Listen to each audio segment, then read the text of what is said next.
Testing 1, 2. Perfect. Light coming in.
Hey, boy. Hey, man. I'm celebrating.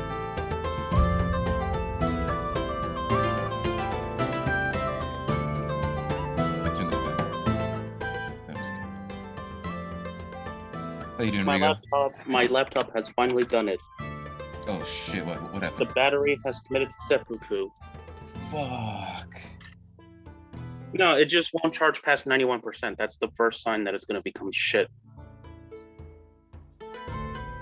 There was a laptop I got, and I talked to you about this. The laptop that I got. The battery stopped working after like a year, and it wouldn't charge anymore. It's doing what you said. It's not charging all the way, and so what I had to do was I had to keep it charged all the time. Yeah. Because that was the only way to use it. No, I can still use it right now. It's just that I know it's in a couple of weeks it's gonna turn into shit. I got you. I just hope that my stimulus checks come in and I can buy the new laptop beforehand. Yeah. What the fuck? Why are you so angry? He's being threatened. That's why. Gotcha, man. Well, Rigo. Oh, it's Sam. Yeah, he's got some internet issues. Hey, so I wanna run it by you because since you're here first. All right. How's my audio? Do I sound okay? Sounds good, but the music's a bit too loud. Gotcha. Turn that down. Okay, how about that? That's better. It's weird because I don't have original audio turned on. Oh, because sure. I feel like I come out too bassy when I talk. Oh. Do you not get that when? I honestly cannot tell. Remember, my thing is a piece of shit. It won't let me know. Oh, okay. I got you. Maybe when Sammy comes in. But dude, I'm very excited for today. How do we explain to the people that their new dictator isn't here because he went to get some milk? Well, we didn't address it last time, and I feel like we should just continue the tradition of not explaining it this time. All right, that sounds about right. I feel like that sounds like a valid idea, right? Nah, this totally worked to our benefit, man. I see no potential problems whatsoever. See, I rolled a 14. On the 20? Yeah. That's above average. That's pretty good. Yeah. I just gotta open up the D&D stuff. I got a 16 on the gold die and a 19 on the stone die. Oh no. Yeah, this is gonna be a good day. Oh yeah, but man, I'm just gonna let you know that I got some stuff happening today in this game. Hello. And I can't wait to see what you guys do. We're gonna hire Obama to do a drone strike. Uh-oh. Yeah. I don't know about that one, Chief. I don't know what happened to the aluminum dice, but I have backup dice. Oh. Also, I could not let Yoon go.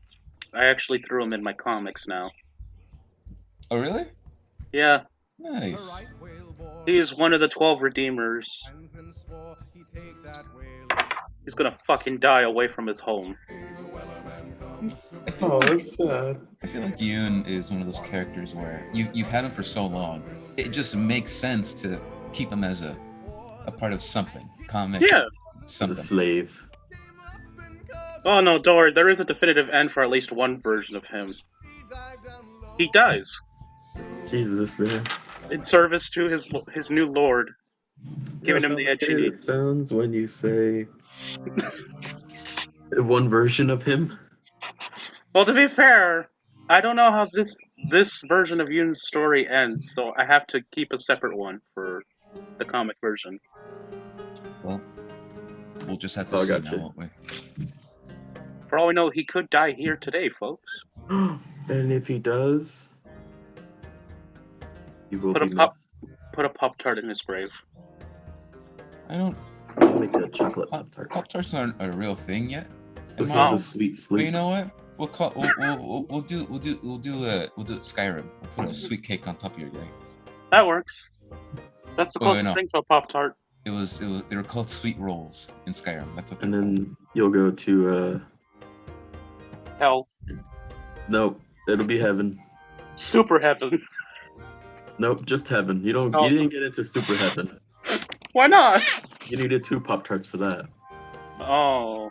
All I got is a sweet roll and $15. Will that get me into super heaven?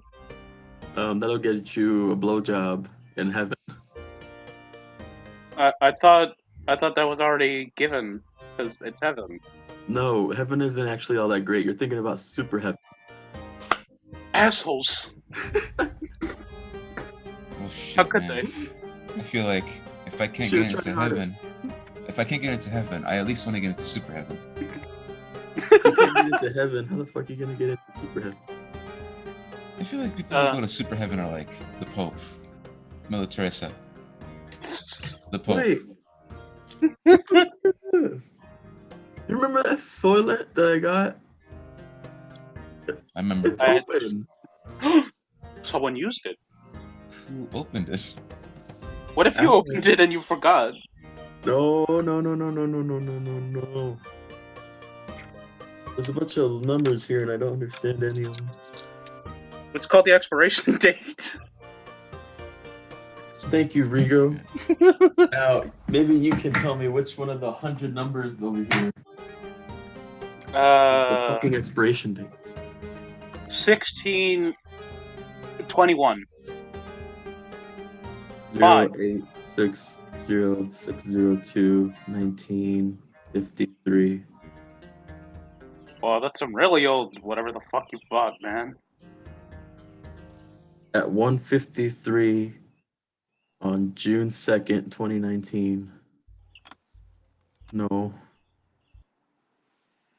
I don't know. Bottoms up. Oh no. What's a Soylent again?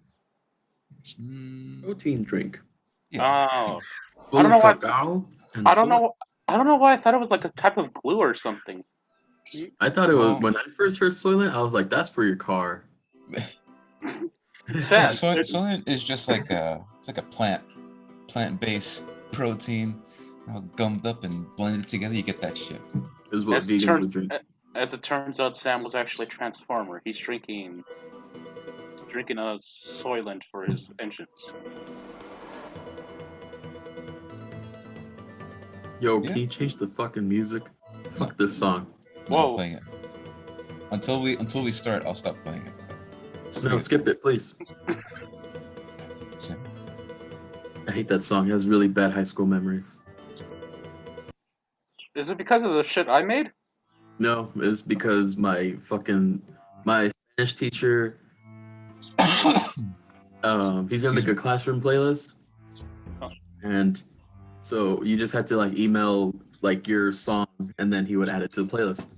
And so I sent him that song, and the next day, he's like, "Well, nobody sent me anything except for Sam, who sent me the Darude Sandstorm." So I'm just gonna play that for 45 minutes on repeat.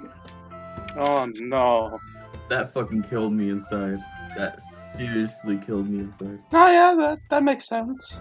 I wish I had the balls that I have today to be like, dude, can you fucking shut this shit off? Like, I don't even give a fuck. I got you. Just Sam. next time, send him Soldier of Solitude. Soldier of Solitude. Yep. Is that the fucking Team Fortress? Instead of, yeah, yes. Can you speed it up, please? I'm so tempted to open up to YouTube and just play it right now for the video. I hope they have a medieval version of it. Probably. I'll find out later. That shit was funny. We gotta do that again. Well, once we're all once I'm fully vaccinated and I can come over Once again. Rio can come over. That's gonna be a tricky one. Well, I mean, provided you're not fucking dead after you get your second shot, I can keep coming over. Yeah, I don't think I'll be dead yet. Look, man. Rigo, you know we're all gonna turn to zombies. So, we might not be dead. We won't be alive either. Joke's on you, I am immortal. Alright, Jeff Bezos, calm down. We're all gonna be Excuse- anti-zombies. If the whole world becomes zombies, we will be the anti-zombies. Like the fucking hipsters that are like, fuck you, I'm drinking plant-based protein. No, I've already opened the grenade and opened it on myself and tell them to suck it, bitches. Suck it, bitches. That's a tough one, dude. I don't know if I knew I was turning into a zombie, I don't know if I could be able to like kill myself. That's why I'm carrying the grenades, man. You really think I want to turn into a meat-eating Zuckerberg? I know, but could you really be able to pull that pin? Yes. I don't know. Can't say that. I'd rather die human than live as inhuman scum. That's what you say now, but you never know. In the moment, you might. Die now. Shut it, Leslie. I said what I said. Close the window. I'm going to be busy with D&D. I have my grenades, don't forget. I'll kill you and make it look like an accident. Come on, Rigo, you gotta say the line right. Yes. What? You gotta say the line right. It's I'll kill you. Oh my I'll God. kill you. I'll get you and make it look like a bloody accident. accident. There you go. There you go. Does she think you're serious? No. that's She just wants to typical. die. Leslie, please be quiet. We're recording this shit. I forgot. Will you forget we always record this? I forgot we were recording. Well, speaking of the recording, thank you for I'm glad I bringing it up, didn't say anything Rigo. stupid. Well, there's a hard cutoff point at 2 o'clock. So, Yeah. because we got some stuff. 12 o'clock. 12 o'clock. Oh. We got some stuff to do with my parents. So, Yeah. So just keep that in mind. Keep Okay, that in mind. So, just know that we're cutting into D&D time if we don't start. But it's Okay. up to you guys. I'm glad to catch up. Radio. Leslie's All right, not let's go. screaming anymore, right? What's up? No. Leslie's not screaming anymore, right? No. Cool. We can start. Great. So the video I made last night, it was half an hour long, and Shit, I forgot to do something. no, it's okay. It's okay. We're not gonna watch the entire thing, because that would be asinine. What we're gonna do is we're gonna watch the beginning of it, which is the like important reminders, and the end of it, which is the intro. The middle part is your guys' background if you guys want to listen to it in the future. I will eat that bunny if you don't stop showing it. Leslie, please. I'm actually in D&D. Close the window. Leave me alone. Heyo, serious voice came on. I'll fucking rip that. I'll rip that animal to shreds if you don't stop. Ow. I'm not kidding. Yes, you are. No, I'm not. So I'm gonna share my screen, play the video, and we'll listen to that. That'll take up probably like the first 10 minutes of the game, and then we'll get into the game. Because the video does everything for me. It's 10 minutes long?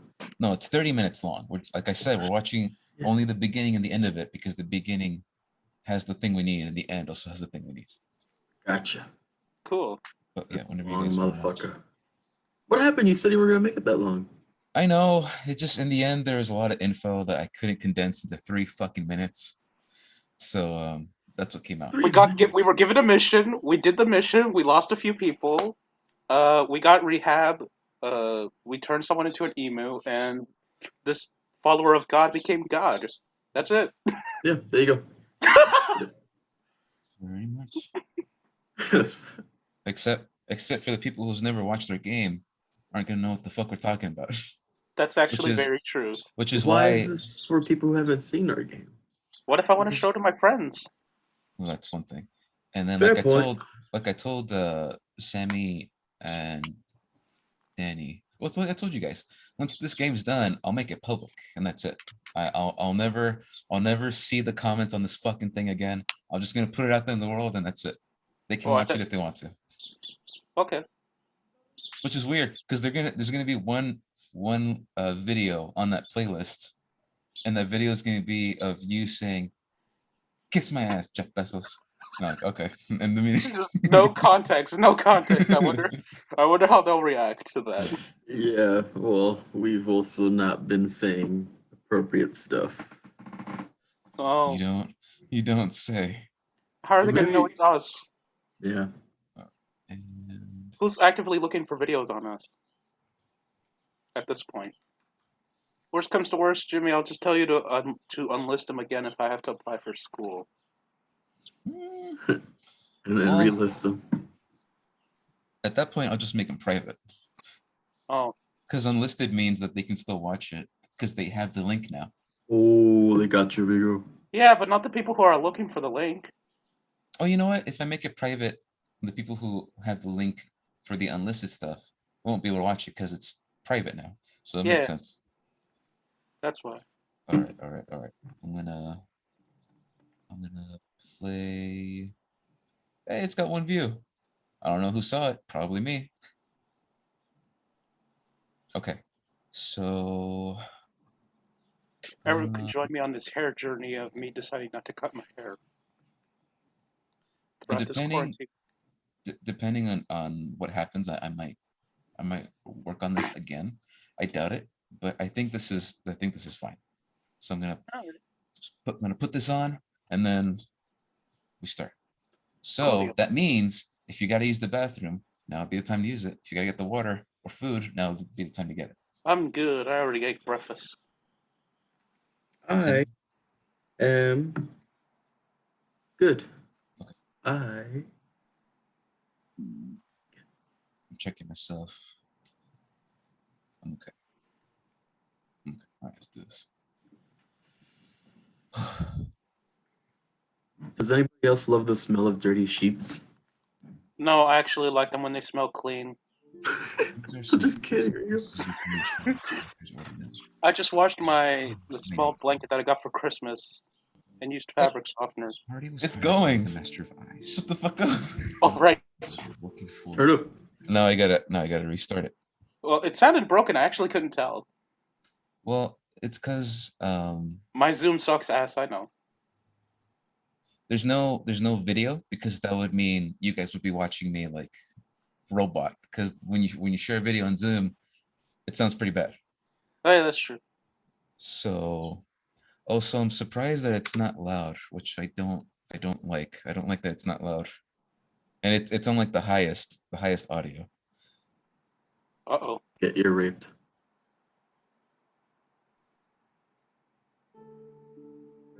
These are some important pieces of information your characters already know, but you as the players might need to be reminded. Yeah, that's the highest it goes. The party was hired by the Master of Eyes, a blue dragonborn working for the Overlord. He gave them the option to look for missing people or search and destroy for the monster of Jerome. They found and saved a small werewolf cub named Casa, who was being hunted by Simon, the purple-skinned elf who traveled with the monster of Jerome. While in the underground facility, they found different versions of metal-based creatures and metal men, which had one simple weakness: to destroy a switch behind their neck.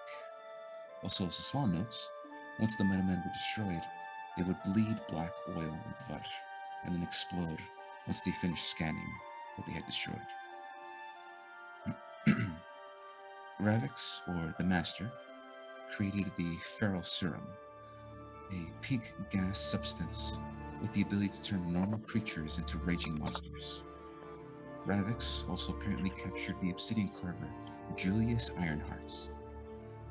The Overlord later mentioned that if he was not found, there would be serious problems with the Obsidian Kings, a powerful practitioners of magic and crafters of obsidian glass, who traveled by floating, interconnected ships. Also, as a side note, the party found a prison chamber where Julius had created the special metal man, made from blightwood and obsidian glass. With the final confrontation with Ravix, they saw 3 trains filled with metalmen, metalmen made of obsidian glass and blightwood, individuals from religious backgrounds, and strange seeds, and each train headed in different directions. After they fought with Ravix and returned to the Overlord, the party learned that the werewolf, child Takasa, had an affinity to open and close portals. Now in Act 2, Collins informed the party that there is a permanent portal that opened above the city from the Shadowfell. A dark, opposite world from the continent of Izon, where great evil lies, apparently. Collins also explained how it should be impossible to open because of the Great Oro Tree, which has the ability to block these portals from opening. Collins also mentioned that that this situation has happened before. A banished queen of the Druids of Izon had tried to attempt this before, but failed. After Yoon had asked Lady Nori to research the Blight Witch, she mentioned the Blight Witch was named Lintha Ashari and tried to contact something from the Shadowfell.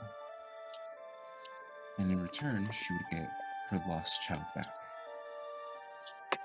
Lady Nori also mentioned that this individual had fought and won against Logi Sunrunner, a Luxdom and follower of Hador, and the legendary Crimson Glass creature named Mother's Wrath. And she did this with 2 special crystal balls. One that controlled time and space, while the other controlled life and death. Baron Hisgard later confirmed Collins and Lady Nori's theory that the banished queen is the Blight Witch, and she's trying to summon an entity known as Hudak, a betrayer god attempting to pass into our world, in the world of Glada. And in return, she would have lost her child. No, in return, she would have her child that she once lost. Now here are some final reminders. Pot and Rubbish were fused together and haven't been seen since. The party was told by a very powerful but strange druid that once they were ready, they needed to speak to her. And finally, most recently, Onar, the great hill giant that works for the Overlord, had mentioned that the party was being summoned by the Overlord, and that they need to return very soon. And that's it for the reminders.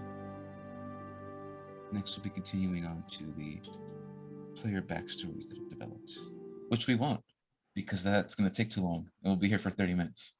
All they need to know is I did 9/11. That's what Yoon did. So I put timestamps of like character development recap by Yoon Trovo in the description, but we're going to skip to the intro. Why doesn't it do that? Why doesn't it do the separation on the video like it does for other videos? I don't know. Maybe it's a thing I'm not doing, but it's just there if you want to click on it. If you want to teach me, Rigo, since you're so like in depth on the YouTube stuff, you can let me know. I know it's there, but I don't know how. I can just copy and paste a link. Here we go. Previously on The Beast Within, Yoon and the rest of the party found and located Jin Vorlin, Ursula, and Alphonse, and a few others in a small homestead in the north, away from the city of True. There, Ursula, Yoon's sister, gave a few revelations regarding Yoon, Chauvel, and Jin, conspiracy between the Warlord, the Dark Ten, Ravix, and the Blight Witch, or were all responsible for the tragic past events of these hobgoblins. After a quick battle between brother and sister, Yun gained the title of number 2 of the Dark Town, and shortly after, by accident, the party summoned the Warlord. A very quick but very deadly battle occurred. Trovo unfortunately fell dead and was quickly revived by Bear. And the warlord was also struck by the sunbeam coming from the golden mace from Bear, which Trovo then collected a few of her belongings, including a warhammer named Grovel Thresh, which could speak to Trovo, and the black chains that, if held too long, would catch on fire and begin to burn. From there, the party was called by Rune's clones, claiming that they had to return because something was happening to the hobgoblin settlements. When they arrived, they saw a part of the city aflame and being attacked by the large fire genie known as Rasaban, who apparently was freed after the death of the warlord. Because of the assistance of the party, Trovo successfully dominated the fire genie, and the party immediately traveled down the cliffside into the hobgoblin settlement with an army at their back. However, before they reached the settlement, they spoke to Anor, the last hill giant of Iceland, and fellow companion of Bear. The party agreed to meet with the Overlord once they were done, and then separated to 2 groups. Yoon would look for his mother, Marissa, and Trovo would go to the Tower of Pain looking for Zoral Kovleg, priestess of Mag Bliet. Yoon found his mother in a sea of injured and burned hobgoblins headed towards the Nyota hospital. He quickly healed her, and she awoke very happy to see her lost son. However, he explained what had happened, and she became very reserved and then disappointed. She explained to Yoon that she had formed a group, the Order of the Vengeful Sons, and they had their own plan of dominating the Fire Genie and dismantling the Hobgoblin Society as a whole. However, because of Yoon's recklessness, the lack of remorse for what had happened, she decided to leave without him and to find others of her order to begin preparations of some kind. Meanwhile, Trovo began to travel into this secret pathways to reach the Tower of Pain, while being followed by a large contingent of Iron Shadow members. Once they arrived, they spoke to Farkin, the leader of the Iron Shadows. He made a deal with Trovo. He could leave, or he could die. However, he realized that Trovo had the black chains and full control of the genie, and quickly backed off and escaped, claiming that it doesn't matter. This place won't be here anymore in about an hour. After this, Zorel was kicked off the tower and quickly caught by Bear and Trovo. Zorel had a quick conversation with Trovo, asking what his plans were and what he wanted to accomplish. Trovo, still not sure, only confirming that he wanted what was best for all hobgoblins. The party decided it was time to speak with the war chief. But before that, they needed to rest, and thanks to Bear, Trovo's most recent curse was finally removed. The removal of the Warhammer Growl Thresh. They traveled to see Mundus and Fernell Bigheart, the large ogres and followers of Melora. They saw, however, the same thing at the Hobgoblin settlements. Hundreds of thousands of beast folk injured or dying. They helped who they could, but they asked Fernell for the spell to help them sleep and regain all of their abilities. Unfortunately, Fernell was out of magic, but Trovo wasn't. He let her borrow one of his spells via the obsidian coin, and the party fell into a deep sleep. After this, the party rested, and then were awakened by a frantic Fernell. The Hobgoblin settlement was gone. However, Yoon and Bear saw a large dome made of glass, water, and many strange oddities, all fed by the shadowy essence of the black portal above the city.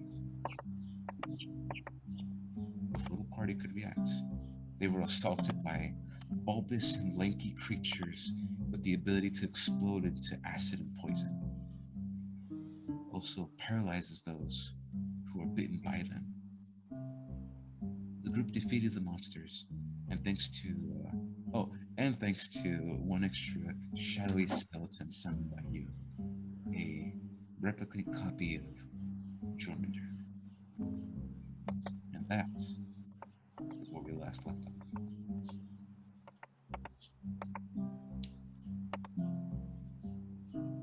And that was 30 minutes. Christ, why was there an image of Patrick riding the seahorse? But hopefully that audio didn't cut out at some point when you guys were hearing it. I don't know. But that is where we left off. So, well, Burr. Why don't I go ahead and build the scene of what happens next? Burr. Where's Trill? What are you talking about? He's right here next to us. I don't see him. Are you blind? Open your eyes. But I taped them shut. Tape. Here, let me get that tape. I No! want the tape. My eyelids rip out. Oh, sorry. That's why I told you not to. I eat the eyelids. Uh-oh. Hey, this is pretty good. Just like you don't want to. Oh, I need. Time for the eye drops. The eye drop. Oh, wait, no. Like you still got a good eye. Wait, that's gonna burn. Better that than letting it dry out. Here, let me spit it. And I spit on the eyeball. It burns. Worse. Oh yeah, sorry, I'm holy man. Yeah, you asshole. That's my bad. Here on out. Your halo fades out. You're gonna let me know if the music's too loud or not. All right. But why don't we go ahead and begin where we left off? So Yoon, Bear, Trillville, Fresnel Bigheart, and Zarel, and the new summoned companion of Yoon, Rinzor, the skeletal dragonborn feature of Jormunder. Hey, Meat Shield. Oh, and Hydric. Hydric was also there. Had finished battling the bulbous and lanky creatures, all dead on the ground. As all of you take a deep breath and look around you, you still see the massive, giant city-sized portal all around you. Hey, Trill, open us a portal there. The shadowy essence off of it into this new portal that, while looking at it, looks invisible. But because you both rolled pretty high, both of you see a twirling of portals all wrapped around it, naked to the own eye. And you see essence of it just moving in place and all surrounding the Hobgoblin settlement. Now, last I remember, Trivel wanted to close the portal, or attempt to close and disperse this portal that was surrounding the Hobgoblin settlement. Bear wanted to use Sunbeam, and Yoon wanted to. What'd you want to do, Yoon? I think it was with the magic rod. Use the magic rod. Yeah, that's right. Have the magic rod ready. And while all of you come back from battle and begin, having these thoughts, you hear Zarel say, "My, oh my. Now that's something you don't see every day." As she looks towards the massive portal above the city that she's just barely noticed because she hasn't seen it before. And she noticed that that's feeding into the portal. The massive dome. Lady, are you blind? For the first time ever since you've met her, you see that she has very, very small squinted eyes, a very, very small lanky body. She's like reminiscent of Wish River, except I was gonna say that. She's like older, and she like is very squinty eye. But unlike Wishriver had like white, pale eyes, but she could still see through them. Open your eyes, lady. And she looks up. I shut up Yoon before he finishes that sentence. Open your. Well, I say, this is just me, but we need to save the hub people. Well, Don't you think definitely. so? Looking at Yeah. Shova. And Shrill. Shova just like nods. And he says, yeah, I think that would be best. You look around you, and I need everyone to make a perception check. As you begin hearing sounds all around you. A shame I no longer have advantage. 16. 16. 15. 15. Do we have any So- goats or something I can eat? You look around you, and you're still near the small little church of the fallen god Izon, and you're surrounded in the territory of the beast folk, and the great massive oral tree right behind you. But you're hearing sounds of fighting. You're hearing sounds of small explosions, and as if the world is on fire, but it's not on fire. You hear the sounds of screams, yelling, yells, explosions, and fighting all across the city. No chickens? Or turkeys? Or No chickens or turkeys, unfortunately. Hmm. And you see something pretty amazing, actually. You A see meat store. these large stone-like towers all of a sudden protrude out of the ground, hundreds of feet away from you. And these stone towers have these massive, large, purple glass crystal balls. Now, when I say tower, I mean a literal giant-sized tower. And these giant crystal balls are the size of 3 bears.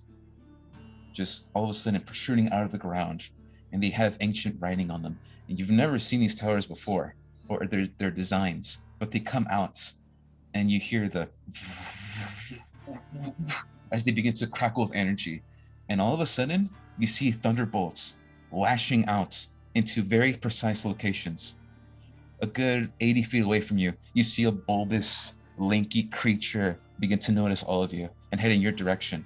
As it jumps in the air, it explodes with magical power and electricity as not these again. large crystal balls are shooting what seems to be these lanky creatures. Bear, go ahead and make a history check, because you're noticing something from these towers that are coming out of the ground. do I feel uncomfortable? Is this holy lightning? Go ahead and make a religion check. 7. 7. It's very 13. weird. Okay, Yoon, you get the sense that these are not regular holy attacks. They're just magical essence of energy being shot out from this crystal ball. Well, no, I only needed to know if in case I have to take extra damage. No, you're good. You're good. It doesn't look holy. It doesn't look radiant. It just looks like electrical and magical. Thank me. But Bear, you notice that there are some writing that you recognize. It's goblin writing all across these towers. And then you notice another one pop up 800 feet away. And it looks like a small little stone dot that protrudes out of the ground. And you see other towers begin to come out. And then you hear a and you look behind you, and you see the goblin settlement. The what was it called? I think it was called the Dore Tower, and that is where all the goblins live in the city of Jerusalem. All of a sudden, the Dore Tower is glowing with purple energy, and there are these 3 giant purple crystal balls that are floating and rotating all around it, shooting thousands and thousands and thousands of electro energy all across the city and all across around it. Oh god, not again. And both of you remember that the Dore goblins of Jerusalem, they're very powerful with magical items. because they've collected these magical items across time in the city of Drew before it was first inhabited. And they're sort of the hoarders of magical, powerful items. And it seems, after this attack, they've had no choice but to use this at this very moment. Do you guys do anything? As all of a sudden you're seeing shocks of purple energy all across the city, and these towers shooting down and raining at the city. Let's go to the settlement. How do we turn off the barrier? Well, that's easy. I take out the anti-magic rod. You're gonna fly up there, and you're gonna hit it with this. I take the rod and I fly. All right, Bear, you take the rod. And you see Trivel, he looks at you and he says, all right, I'm gonna try this. And he gets his thing ready. He gets his Oh no, it's like this. No, the other way. No, other hand. Well, he prepares to begin closing or trying to mess with this new dome that's around the city. Bear, go ahead and make a attack. Go ahead and roll your strength modifier. As you begin to fly up in the air, rod in hand, activating it and heading towards the dome. Ewan, what do you do? I kind of just stand there waiting to see what happens next, because we're close to the settlement, right? Yeah, the settlement, like I told you before, is not that close from the Beast Folk territory. It is a good 300 feet away, 500 feet away. I fly towards it. I turn into a bat and I fly towards it. Okay, you begin flying towards it. As you begin flying, you hear the sound of. It's very strange. You hear a sucking sound. But before we get to that, Barry, what'd you roll? Someone's getting a blowjob? 12. It takes you a good minute to get to the dome. And you fly over, rod in hand, and you come in and give it a good smack. And you see the same thing happen again, where you hit the side of this dome, and your part, it looks like plain glass. And as your rod goes through it, it breaks the glass. But then as quickly as it broke, it reforms. And you only catch a glimpse of what's happening inside the Hobgoblin settlement. Is there... damn it. Is there... I try to look at the glass and investigate it. Eat the glass. Eat the blast. Eat the blast, Burr. Wait. So what'd you roll on the investigation? 11. You investigate the glass, and then it is quickly gone. It then shifts into, it looks like a waving blue water. And then that shifts into, it looks like a weave of some kind, like cloth. And then that shifts, and it is a rotating portal of strange elements all woven together. And if you want, you try poking at the portal with the rod, the anti-magic rod. And the same thing. You tear through fabric, it rewoves itself. You break through the water, it reshapes itself. And it looks like whatever you're using with the rod seems to be resisting, and it is not breaking through the portal. Okay. Well, I fly back down to Yoon and I tell him. Yoon, you see Bear coming back towards you. And then I hear the sucking. You look behind you, hear the sucking sound. And you see Trovo. As he's opening the portal, there is a flash of black energy that comes from the portal that he opens. And then he looks astonished. He is frozen in the moment. And then he looks up at you in your bat form. And he says, "Oh no." He is sucked into the portal, and the portal is gone. Uh-oh. And you see Hydric and Zarel freak the fuck out. Hydric's like, whoa, whoa! He's looking inside, and he's like, what happened? And he's just out of it right now. And Zarel's like, relax, calm yourself, man. Oh no. And Fernell is looking a good 10 feet away what happened to Trovo. And she is also astonished. So, Yoon, I'm assuming you fly back. Bear, Yeah. you fly next to Yoon. You land on the ground. And Hydric says, what is that? And you see Fernell walking up towards all of you. And she says, that was the Shadowfell. For some reason,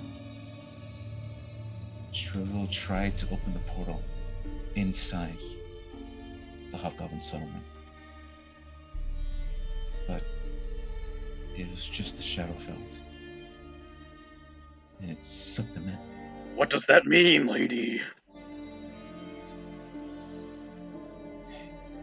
It seems that whatever we try to do to stop this portal, remove this portal, break the portal, it seems to be fighting back.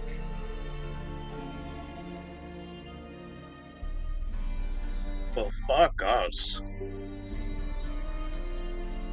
All of you see a blue flash of radiant light as you hear a thunderous lightning bolt hit the ground next to you guys. Yeah.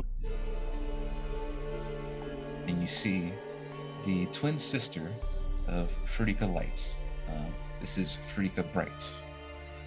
And she stands floating in the air, just like her sister, the small female kobold with these elegant blue robes.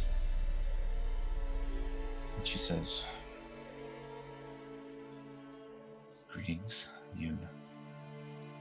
Greetings, Bear. Hello. I've been trying to look for you.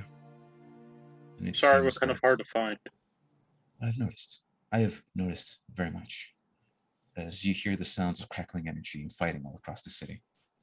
Our situation is dire, and the Overlord is asking for your presence right now. Hold on, let me just blow this flute so we can let the big lady know that we're ready to help.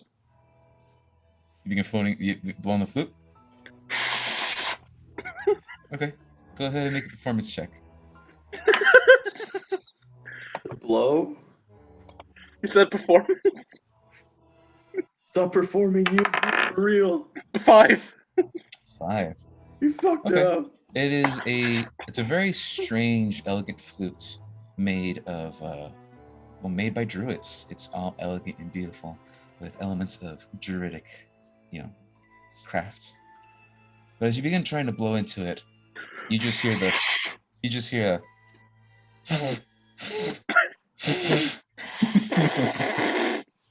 and Hey, Burr, I need you to try this. it begins to glow. Blue radiant energy. What the fuck? I am a musician. I blow again. All of a sudden, the flute is ripped away from your mouth. And it breaks in half. Oh god, I really am bad at this. You see the human individual of the druid you once saw before all of a sudden lands on the ground. And she looks at all of you.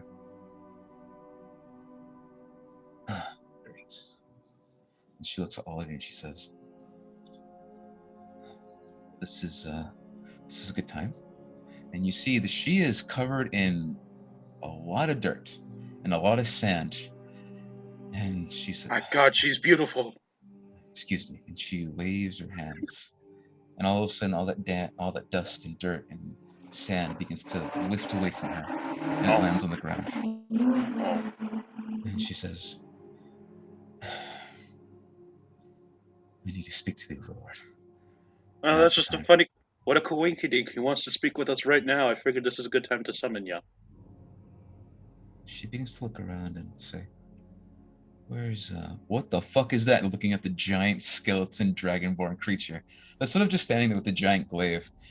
Just Oh, this is my new buddy. Say hi, Jarn Bjorn. Wave hello to her. sort of just like just there, just getting ready. just standing there. And she says, It comes with us. "If it must. What It's a great meat where's shield. where's the other one?" As she's looking around for the other Uh, hobgoblin in your party. Trill went to get a drink of beer. Fernell recaps everything that happened to both Frederica Bright and the druid. And you see a Hydric and the priestess. They're sort of a ways away talking to themselves. And they both walk up to both of you. And Hydric says, if it is allowed, I would like to walk and go with you. I need to know how to get my friend back. He's done a lot for me, and I need to repay the favor. Plus, he's an alchemist. He can make one hell of a bong for us after the fight. I do not know what you speak of bong, but I'd like to partake if we live from this. Deal. He's still looking at where Tribble disappeared, and you see he's very, very out of it. And he's there in the moment, but he's very much distraught that he just lost his friend seconds ago. Yeah. And he looks away and continues. It's okay, man. It's okay, Hedrick. It happened to us too. After a while, you get used to it. Frederica Brights, the female kobold, the blue little kobold dragon, half dragon, floats there and she says, "Okay, there's a lot of you, but where we're going, we can't reach by normal means. Bear, I've been told you can teleport to places you've seen before." I can. Why don't I help you with that? As she begins to fly in your direction. She extends her hands forward, very, very small, scaly hands, and you see that they are covered in cuts and bruises and marks, and they're working hands. And she extends her hands forward and she says, "I'm going to give you a bit of my power. And I need you to think about the Halides Mountain, where we first met. The first time with the Overlord. And I need you to concentrate." Lady, and she has her hands extended, waiting for you to clasp. Lady, okay. when you're done with him, can you bring me my friend, Lady Nori? She shoots a glare at you, Yoon. Oh. And she says, "Oh, we'll talk about Lady Nori once we meet the Overlord." I wonder if this has to do with the fact that she came to your castle. It's a very confused look on her face, but she's very focused on Bear first. Bear, as you begin holding the small little kobold's hands, and your hands are massive compared to her small little dinky hands, I need you to make a Constitution check.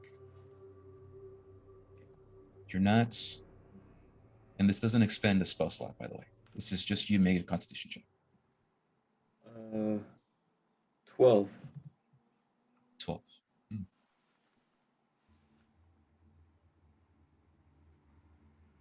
You begin focusing on what the dome looked like of where you met the Overlord for the first time. You begin focusing on the stone structure, the individuals you met, what you first saw, the first experience you had. And it's coming to you pretty clearly. What does the portal look like when you open it? What does it look like when you open this portal? I want to say it's big. It's blue. Is there sunlight? It reeks of piss. Bro, I need you to decurse my hide, by the way. Don't forget. Oh yeah, I forgot. I should do that. Okay. So it stinks of piss, but it's very large. The portal is a perfect circle.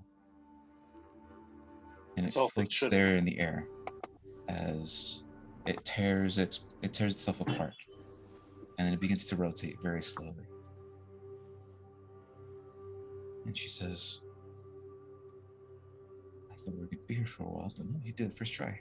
And as you see, she's holding your hands. There is a surge of energy coming from her being passed to you. And as soon as she lets go, and you let go of her hands, the portal begins to sort of shrink a little bit. And she says, and that's our cue to go. So please go, go, go, go, go. And she begins to float in the air and go through the portal. Yoon does a fat roll into the portal. And you see Skelly boy, follow me. Through. Bear flies through. Skelly boy just goes through. And Fernell, Zarel, and Hydric also fall behind. As you hear the sounds of the city around you begin to die down, of the fighting, of the explosions, of the screams. Yeah. Decurse this. I decurse it. We'll get to that when we get to the actual place. That's something you should have done before. I kind of remember while we're halfway through the portal. Here, bro, hold this. I need you to decurse it. Fuck off, you. We're in the middle of something. You begin going through the portal, and as you pass through, you decurse it.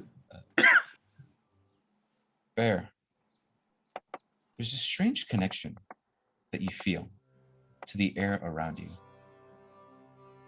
It's almost as if magical energy is just attracted to you for whatever reason. And you haven't really felt this way before. It's disconcerting for sure, as all of a sudden you have magic just attract to you. And then having the ability and having someone help you open a portal to a place you've seen before is very strange. It was never this easy. Is the last thing I'll say what Bear feels. It was never this easy before to just open a portal to a place you've seen before. But you brush that off as you continue forward. You did it, Burr. All of you arrive in the mouth of the cave of the massive dome-like structure of the Overlord's home that you first arrived in. This is cool. And it is on fire? Not on fire, just heavily charred and burned. Oops. Ooh, my favorite. And there is giant stone structures that were now broken pieces of dirt and ground now stand in place. Something massive exploded here. And the giant stone doors that were once there have now caved in. And you see Zarel, Hydric, Fernell looking around, but they just see destruction, not the awe-inspiring dome that you first saw for the first time. Oh. Hey, Burr, can you decurse this now?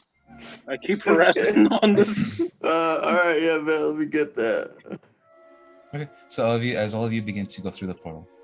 Barry, are you going to use the spell of some kind? Remove curse. It's a 3rd level spell coming along with a 4th level asshole. All right. So you cast Remove Curse. Hey, I'm at least 5th level asshole. You're 5th level annoying, and you're a 6th level pain in my ass and a 7th level dick. Yeah. Should I keep going? But I'm an 8th level hero. Bear, you're an 8th level. So you begin to use your magic bug to remove the curse from this thing. And you hand him the spectral dust coming out of it cloak. Here you go, buddy. All right, so put You your know hands what to on do. it. You begin to cast the spell, Chucks it into the pool. and all of a There's sudden, the curse. The curse is gone. all of a sudden, the spectral flab of skin of Germander, the black dragonborn that Yoon slayed a Ew. long time ago, begins to wobble and shift as if it's alive.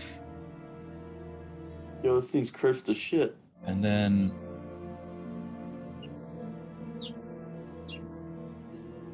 there's a short pause as it just flaps on the ground, as it's affected by a spell. It flaps and then hits the ground.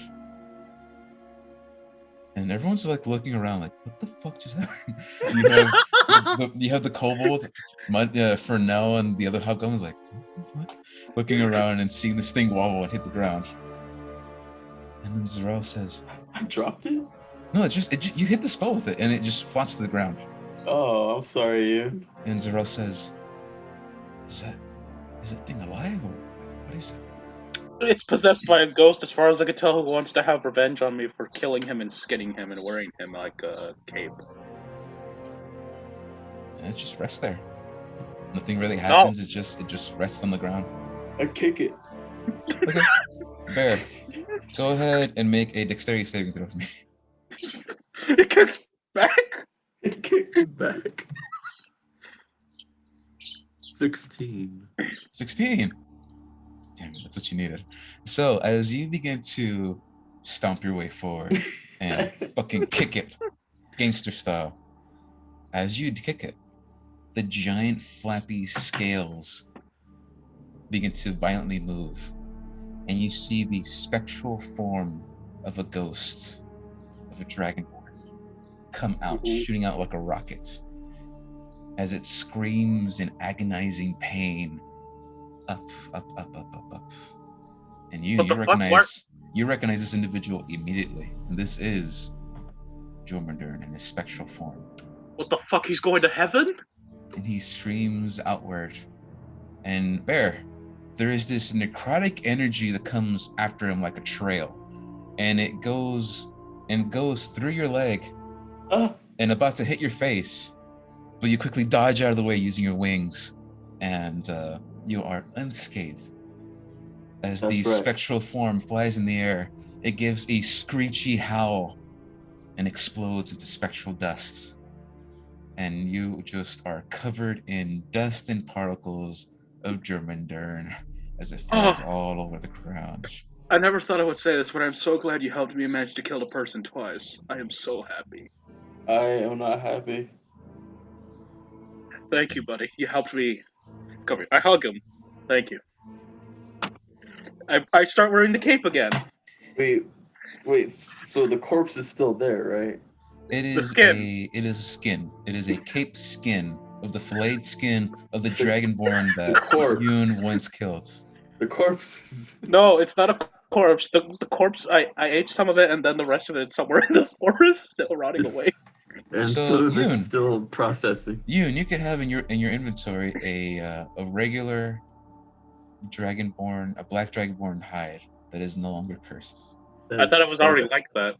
Did I tell you how fucked up that is? That's fucked up. You met me with this thing on. I know. And you know what? Fucked up. Hey, this guy did this to me. I show him the damaged eye. Take a picture. Zarel looks at you,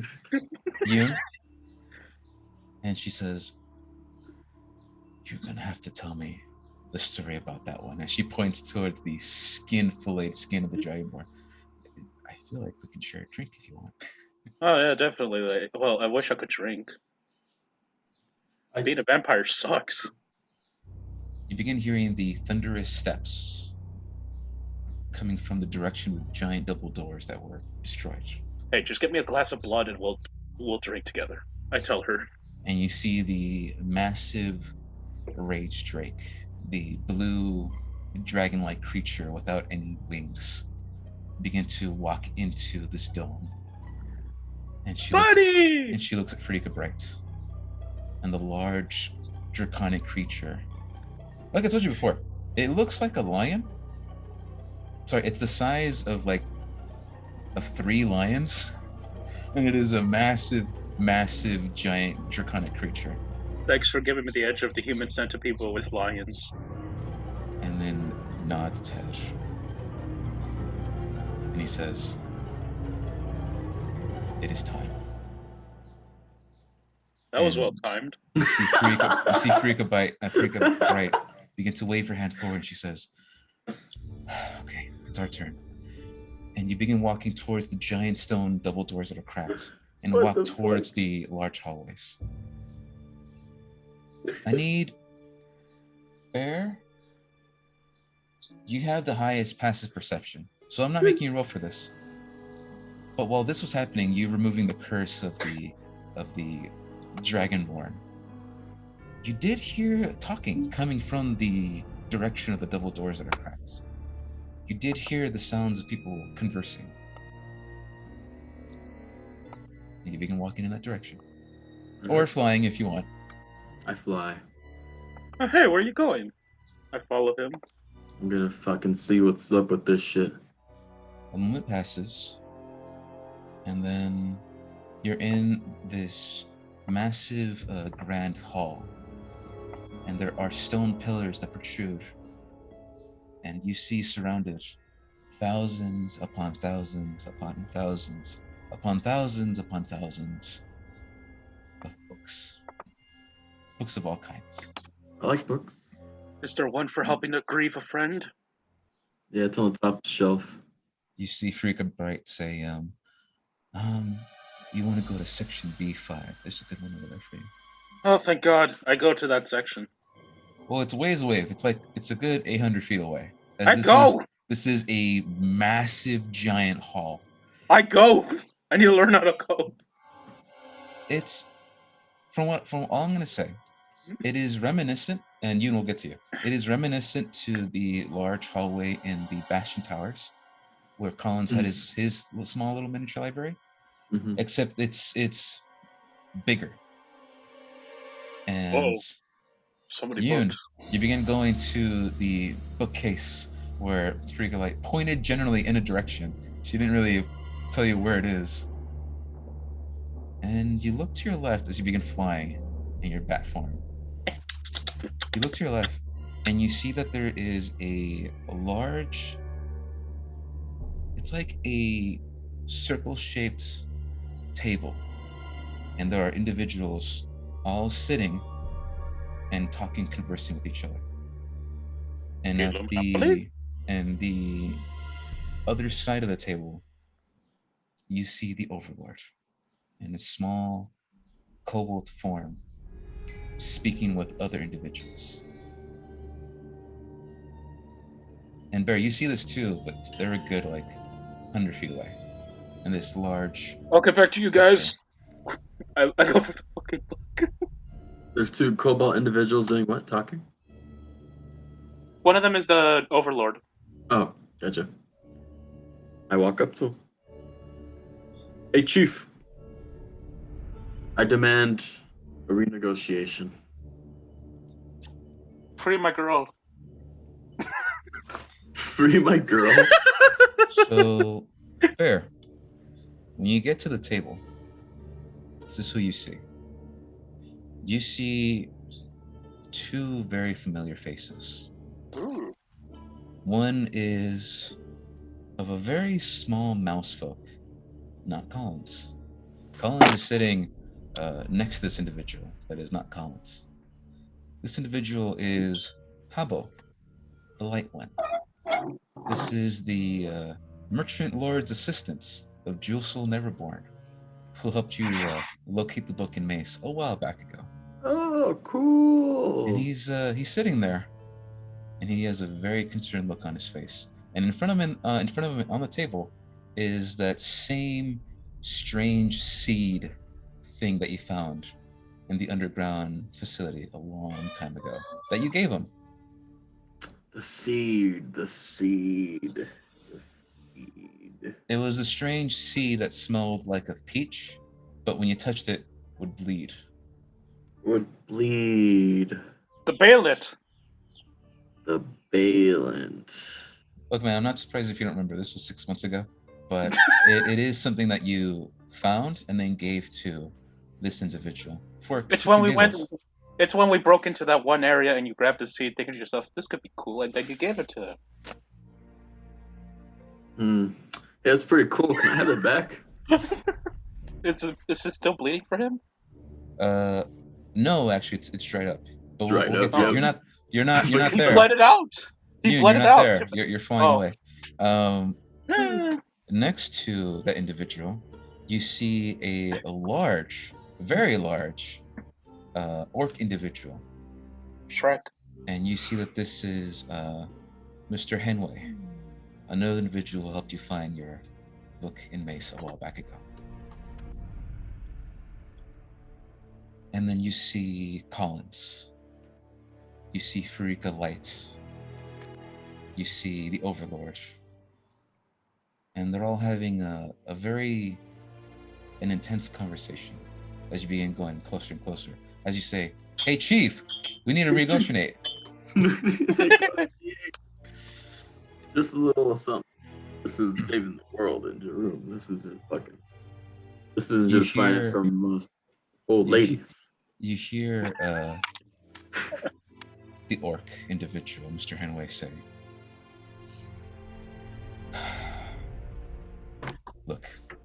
looking at the Overlord, this is a done deal. We are leaving. We can't stick around anymore for what's going to happen next. A fucking part of the city is gone. So count us out. As he gets up, he begins walking away. Hold the fuck up. What? Mr. Hemingway is leaving? And I call to Hemingway and I say, hold on. What's the big deal? The part of the city's gone. What's the big deal? Go ahead and make a persuasion check. It's all part of the plan. You just lost your big part of the city. What's the big deal? Hold on, we can get it back. Persuasion. 19. Bring out the fact that my settlement's technically gone too, man. Everyone's lost something. That's no reason to leave home. That's what I said.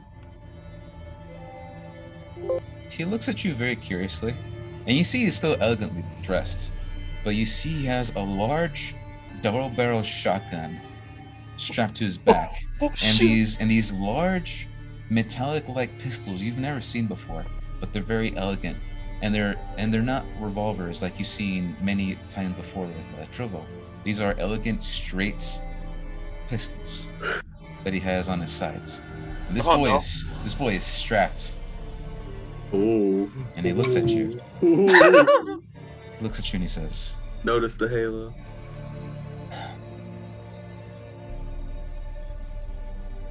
"What do you care, Bear? You know It's nothing in my about nature. us." In times of great stress and peril, we gotta stick together, not run away like cowards. It is less about running away, Bear, and more preserving life and saving what you can before everything is lost. We do not submit to cowards.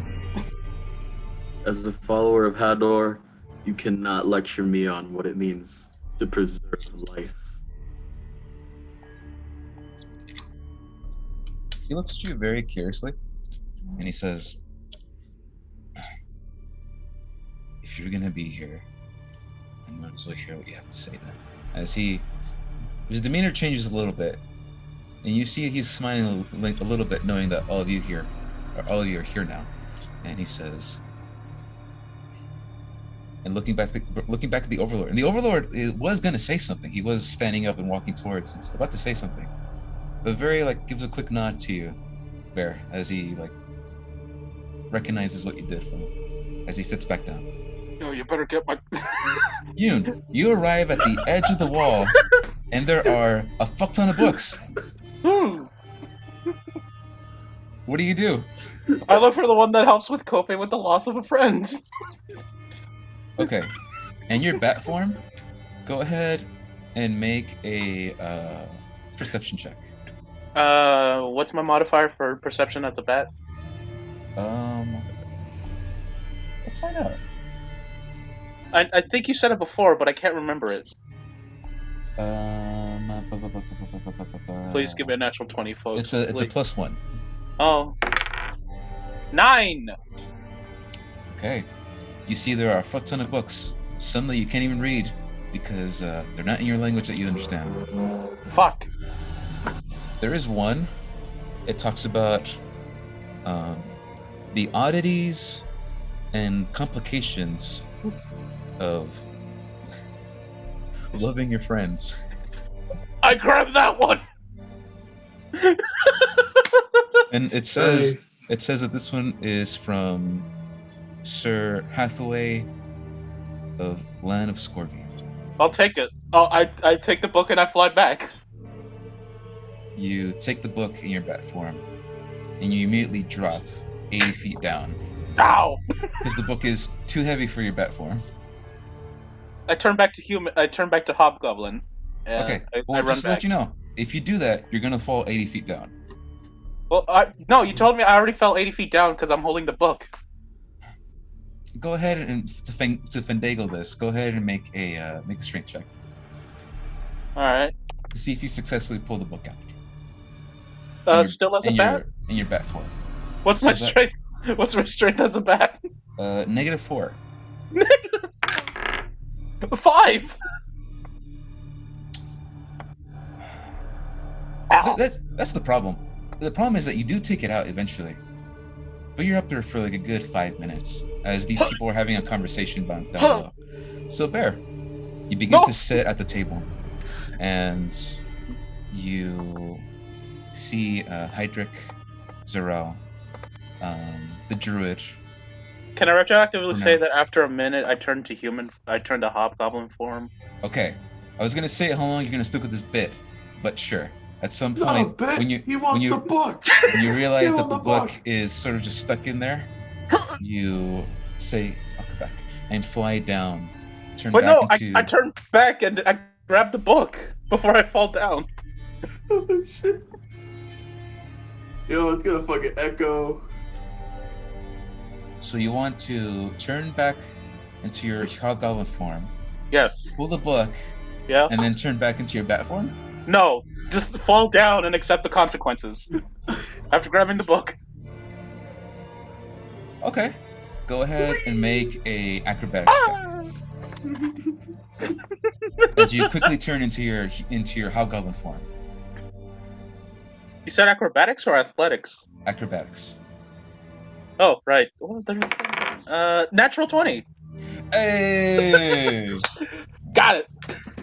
In your bat form, you quickly change it to your Hobgoblin form and latch onto the walls to make sure you don't fucking fall. And you see the book is right in front of you. Huh? And you sort of like bite at it and grab it. And then, like, Mission Impossible, you flip off, begin free falling. And you land on the ground, 3-point hero landing style. Without making any sound. What? Book in hand. I run back to the meeting. And you run back to the meeting. And that's the fucked up thing. As you run back to the meeting, this is a very quiet place, and you just hear the conversations at the table, and you hear the going running towards the table. Hold up! I'll be right there! I yell. You see the Overlord, the blue, small little kobold look at you, and he says, "Glad you can join us, you and Brenzor. Please, sit." I'm coming! I'm still like a mile away. You arrive at the table. Everyone gets comfortable. I'm gonna borrow this book for a bit. Hope you don't mind. He gives you a quick nod, and he says, "Make sure you return it." I promise. And now you get to change the music. Burr, I found this great book that might help me. I show him the book. I read the title. Oh. Same title. I show him my book and I say, "Look, I have a book too." Oh, hey, can I look at it? We both start laughing. Fuck you. Well, I'm glad to see that at least one of us is having a good time. As you see the floating individual, Frederica Lights, the small little female kobold, fly up behind everybody. Hey, you want to sits read this book? And sits next to her twin sister. And she says, sorry I'm late. We had to bring him. Borrow your book. Bring him, as she looks behind her. And you see the normal size of a bear, crystallized creature, Mother's Wrath. Schmookums! The owl bear made of red crystal glass. I go to pet the bird. Begin walking. What the fuck? It's Sí, here? sí, hace rato. It's here. But in its small bear form, not the giant, massive creature that you once saw before. I run towards it to pet it. Before the talks begin, I'm gonna go use the restroom. Okay. Well, I'm also gonna use the restroom. So, Rigo. Yeah. 2-minute break. All right. So I'll be right back. But hey, man, at least you got the book. Yeah. Yoon's therapy begins now. Oh, Jesus.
Jimmy. All right, Rigo.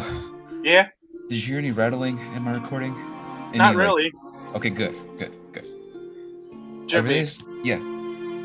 I don't know how my character story ends, so for the version I had in the comics, he eventually finds a way to get Lady Nora to come back to him.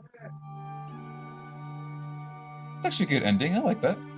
Well, yeah, I have to do the good ending so that he has a tragic ending. That's true. Comic-wise. He ain't coming home. Well, all I'm gonna say, Rigo, is good luck, because you've effectively changed one character into something else, and I was gonna have this character be a part of something else, because that conversation you had, the interest you had, and successfully talking with her. Yeah. Her storyline is going elsewhere than where I thought it was gonna go. So we'll see. We'll see if you get that good ending with her. Maybe that works out in the epilogue. Who knows? Maybe I'll have to dice roll for that. Oh yeah. But yeah, man. How crazy is it? You're having a meeting with the Overlord, and everyone you've encountered so far, technically. It's pretty great, and the thing I do the most is look for self-help books. I was thinking, like, all right, you want to spend time with us? You can spend time with us. They're just gonna have a meeting without you. No, that's why I only try for a minute. I don't try for 5 minutes. Yeah, man. But I hope you're getting like endgame vibes, because this is it. This is Yeah. this is it. I'm getting. Why do you think I had to grab the self-help book now?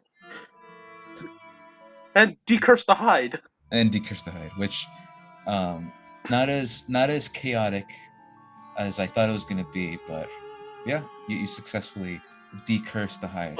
I was kind of hoping that the fucking spirit would try to choke me out or something, but I guess not. No, in the end, and I can give you the spoilers for that in the future, but of what happened and why that happened. But Yeah. yeah, for right now, it looks like it is truly dispersed. Cool. And I know it's not grandiose, but there are spells that undo things that we talk about, things that like are affected by you, and there are spells that are meant to help in these ways. And so when you want to like remove curse, I'm like, yeah, yes, of course, that's what's gonna do it. This whole time being choked out and almost killing Burr, I could have actually just had this decursed all to begin with. I should have just asked. You should have literally. You should have just asked. It was underneath my nose the entire time. Yep. Kind of like with Bear's book. It was with Safi the entire time, and he never asked anything about her. Hey, can I look at this book? That's the thing about Sammy's character too, that his character's like very investigative. He likes to ask questions. He has this persona of like being a great detective. Yeah. But he never asked the person who had like a book, like, "Hey, where'd you get that book?" Or, "Hey, why are you blind?" Or, "Hey." Yeah. It's like the Arkham City mystery of what's with the Joker. The answer was underneath their nose the whole time. You mean underneath Penguin's nose the whole time? Yeah. Because the Penguin has a big fuck off nose. Not in the games though, unfortunately. They rob us of that. Assholes. Sons of bitches. I mean, they took away his eye too, so that makes it worse. Those motherfuckers. Yeah. No justice for the Penguin. Bring back Danny DeVito. How could they do that to my boy? The Penguin. They don't love us. That's why. They think we're embarrassments. They think we're a fucking joke. My whole life, I thought my life was a joke, but no. I was just joking their eyes.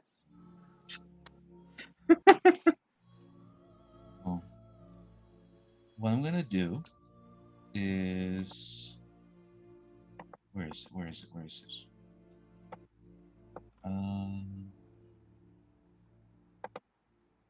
No. Okay, never mind.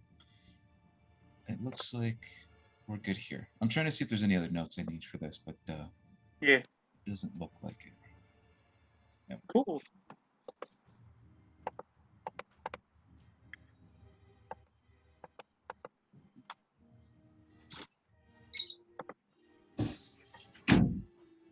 There we go. All right. You guys ready? I'm ready, man. Well, Rigo, I know you're ready. That was more of like is Sammy I'm not ready. He's putting on the sweater. Grandpa, my sweater's fucking cold, dude. Do gaming laptops have cameras built into them? Yeah. Cool. I guess I'll just go to Costco and grab a laptop there. No, dude, you gotta get like a $1,200 one that'll play VR games.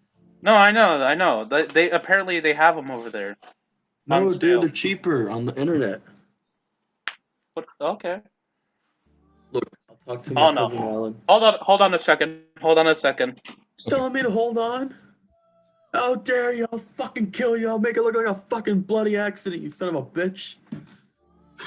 Distracting him. At least I hope so. Sorry, folks. I need to kick Balin back into the house. Shoot her. Shoot her, kill her. Oh shit! He Like really the is gonna idea kill. that I'm like distracting the shit out of him. Oh, She he's wants to back. say hi. She doesn't wanna. Hello. Hola. Hola. Yo estoy con la carnecita de bobito. Oh, look at that. Just Easter eggs. All right, Balin, get out. Yo quiero uno. Okay, Balin, ya vete dentro, okay? Don't encourage her, Sammy.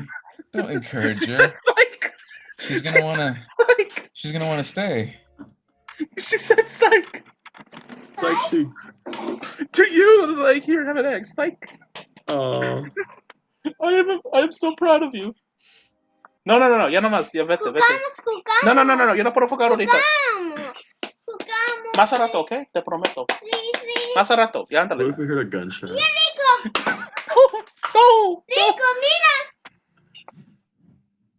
So whenever Rigo's ready, we'll get back to it. But yeah, I'm not playing with her in the background. Let her join. She can be Casa.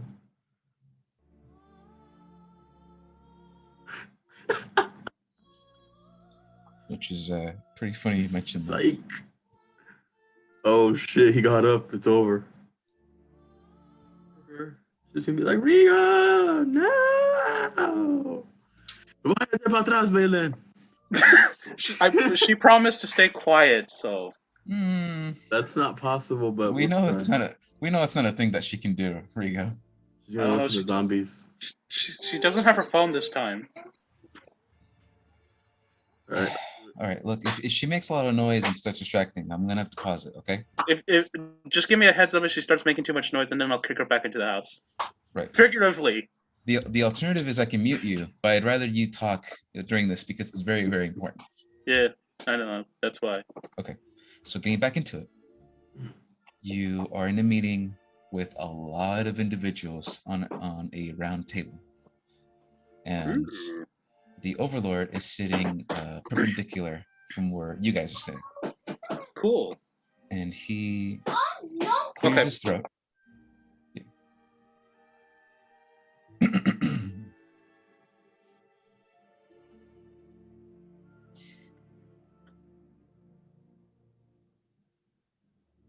Okay. Let's get to it. He clears his throat. And right, actually, I need to turn up the music. Because we're here.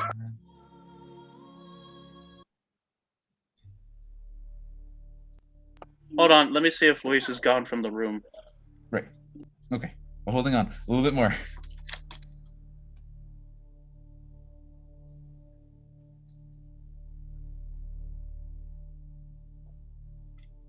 Hey, I'm pulling a Yoon, Sammy. I'm drinking space.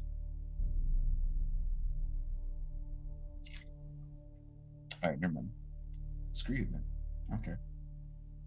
No.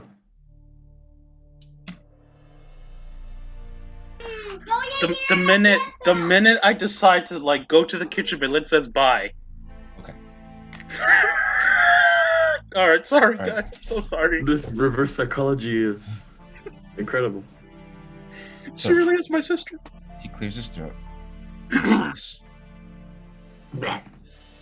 in the beginning, I asked all of you to work with a clan leader and ask for help.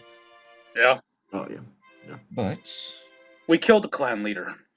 I very much can see you have killed a clan leader. Wasn't us. Well, to be fair, we have a replacement. He's just kidnapped.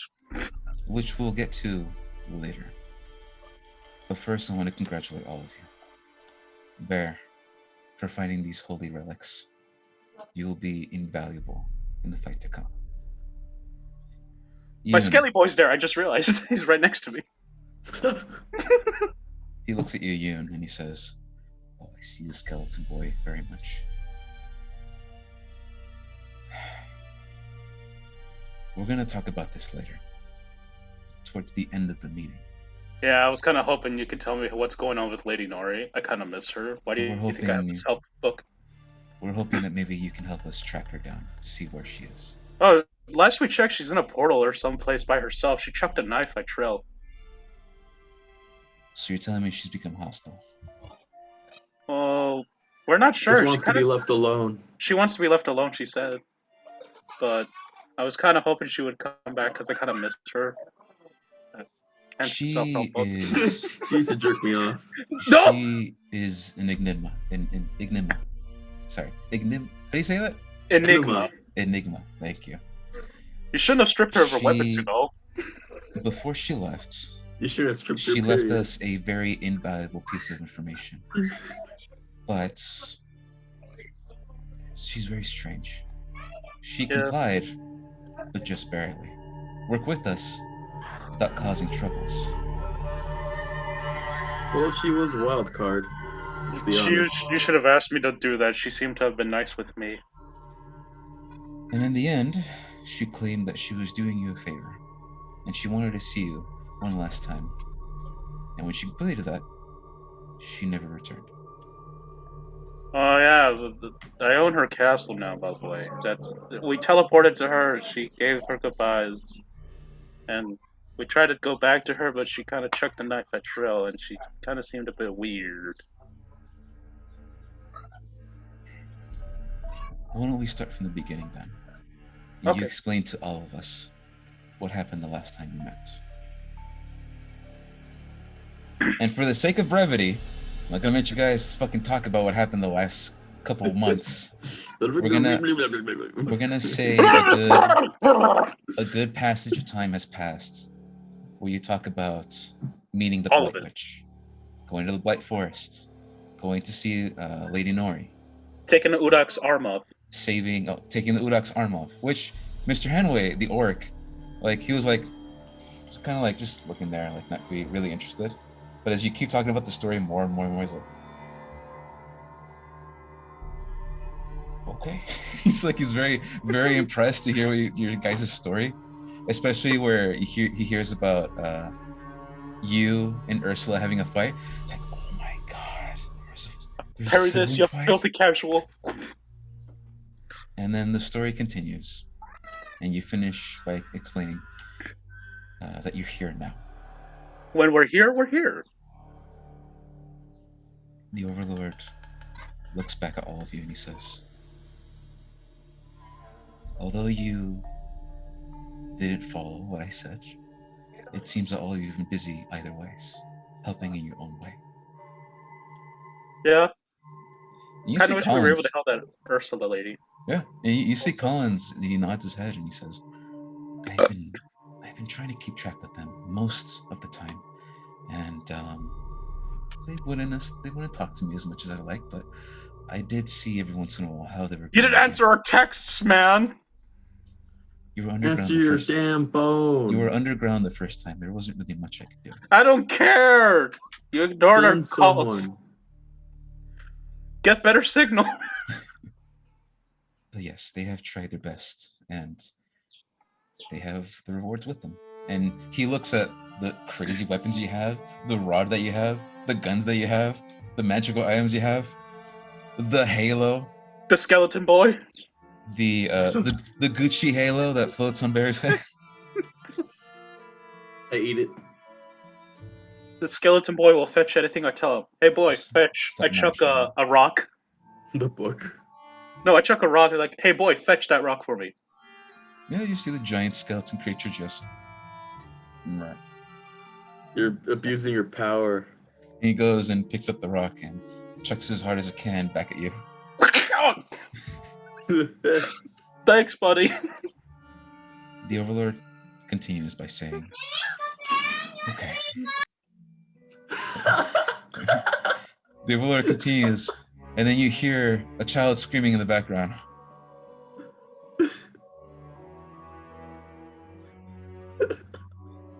Man, I cannot wait until Riwa can come over every time for our D&D games. Feliz cumpleaños. I love it. That's fucking... This makes me want to have a little sister.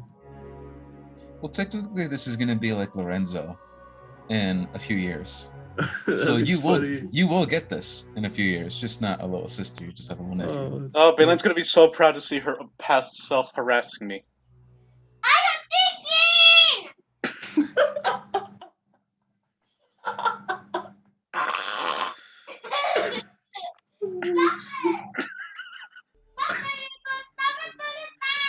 Okay.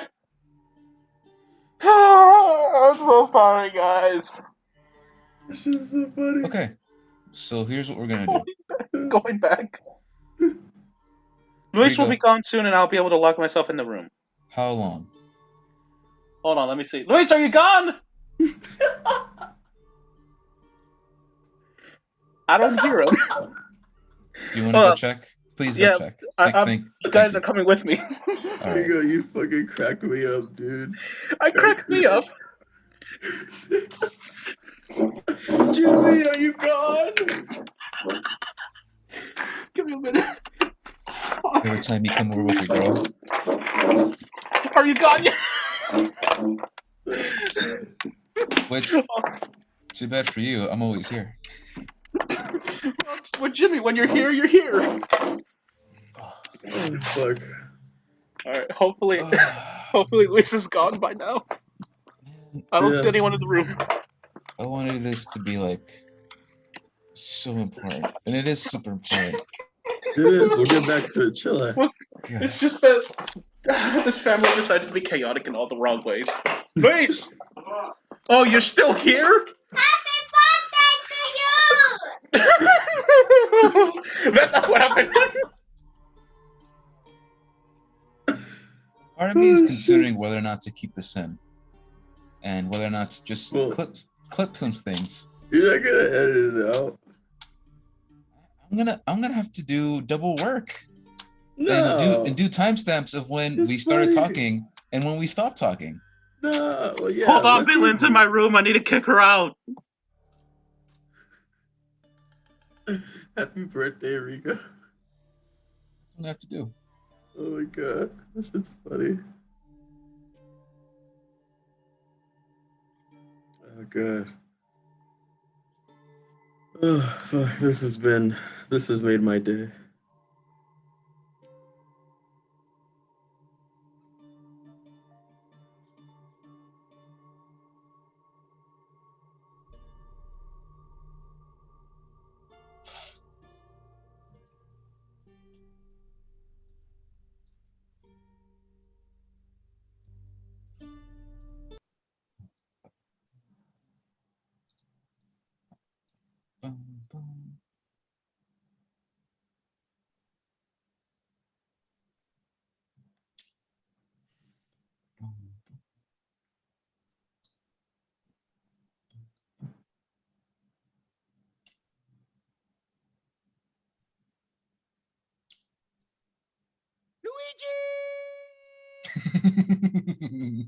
What the fuck was that? I forgot to stop sharing. Share, stop share. There we go. Now I can start watching my shit while I wait for Rigo.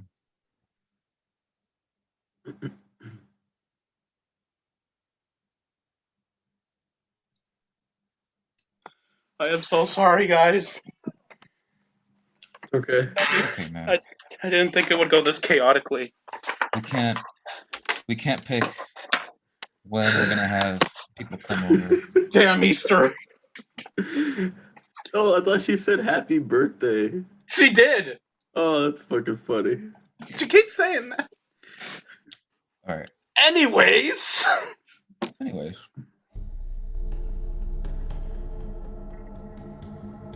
The Overlord clears his throat. Sorry, the little child keeps interrupting us, sir. Oh, I can tell. I can tell very much. Damn it, Casa. Running along now. And it's actually very funny you say that, Bear. Because you do see the small little werewolf cub hiding behind the Overlord. And she's sort of like waves her fingers a little bit. And she's very curious because she doesn't see Trovo. She sees you and Yoon, but she's very curious and looking around. Does she fear me?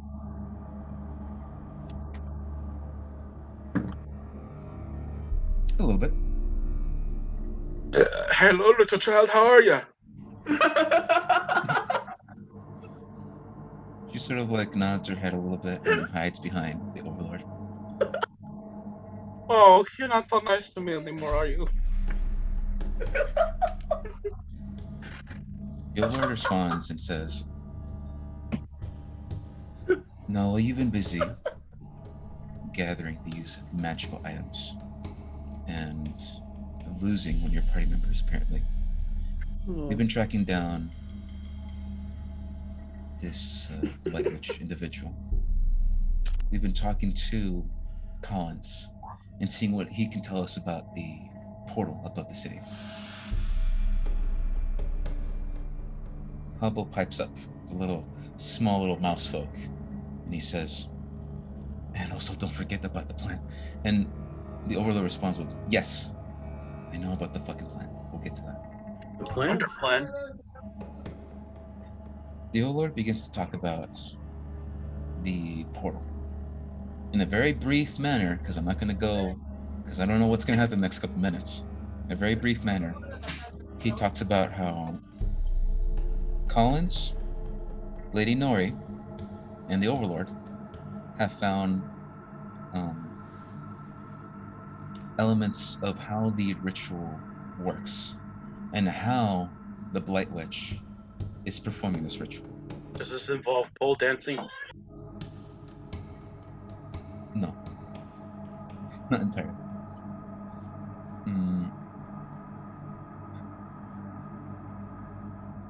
Colin pipes up.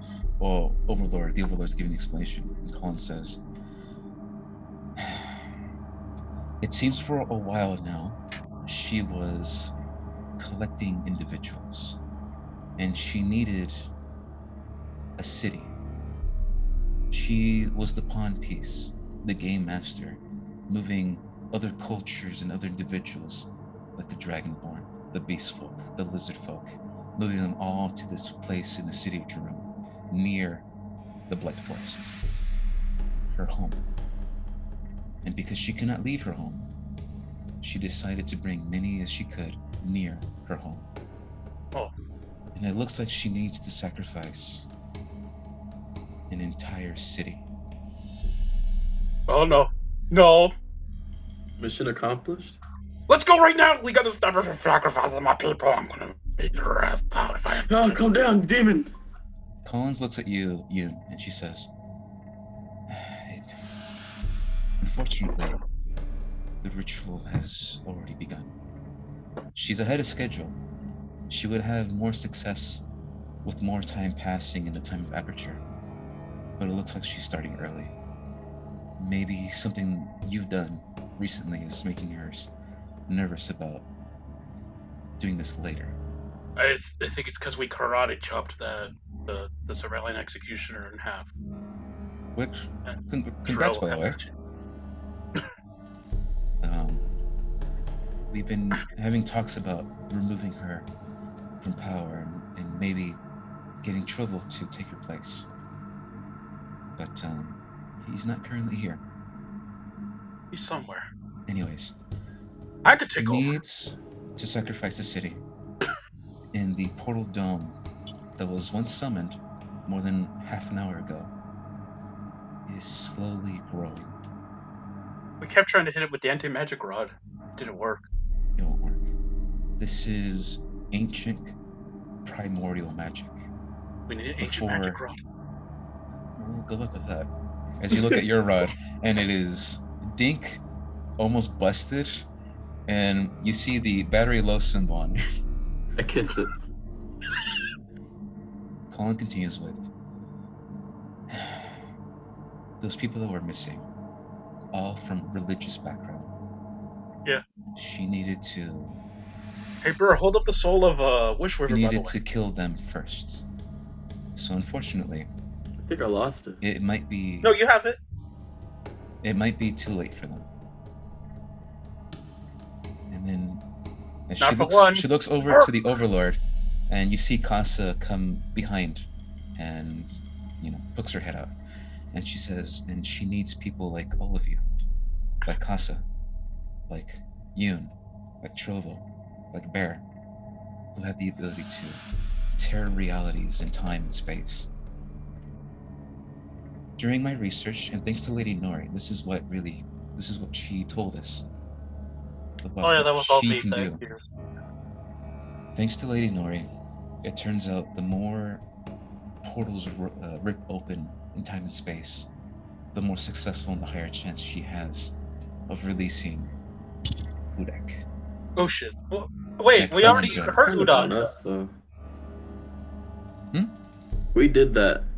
We heard Udak. Udak? No. It's missing an arm. Hudak, Udak. the betrayer god. Yes. Oh, not Udak. Oh. Shit, they sound so similar. I know. They do. What the fuck is up with that? And the rechange of the name.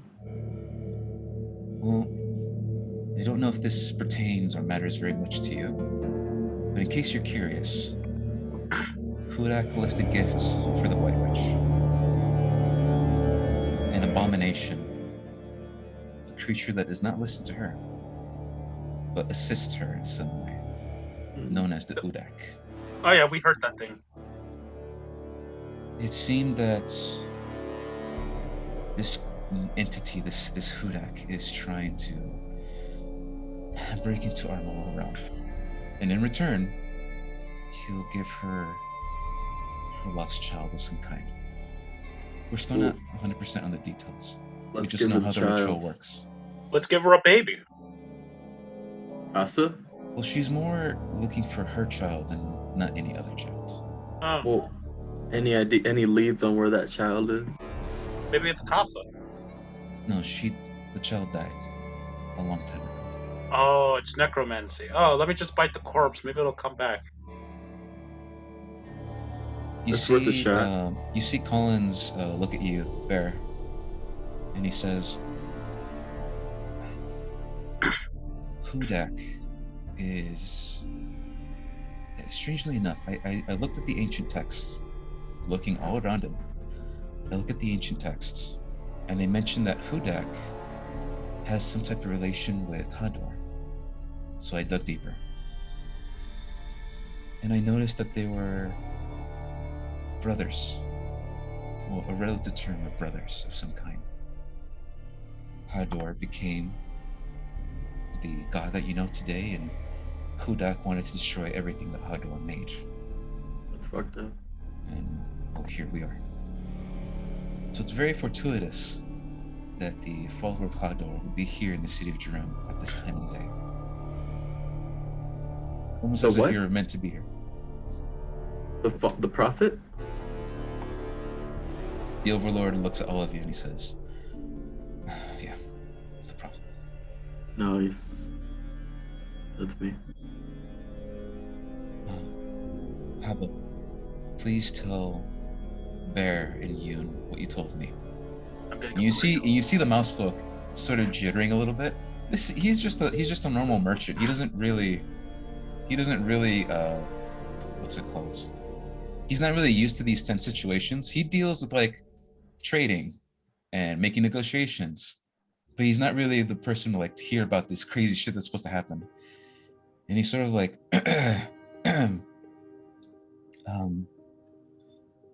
okay, so about the plant that Bear gave to me. There are elements in this I have noticed that when combined and chemically produced makes an individual go mad in rage. Interesting.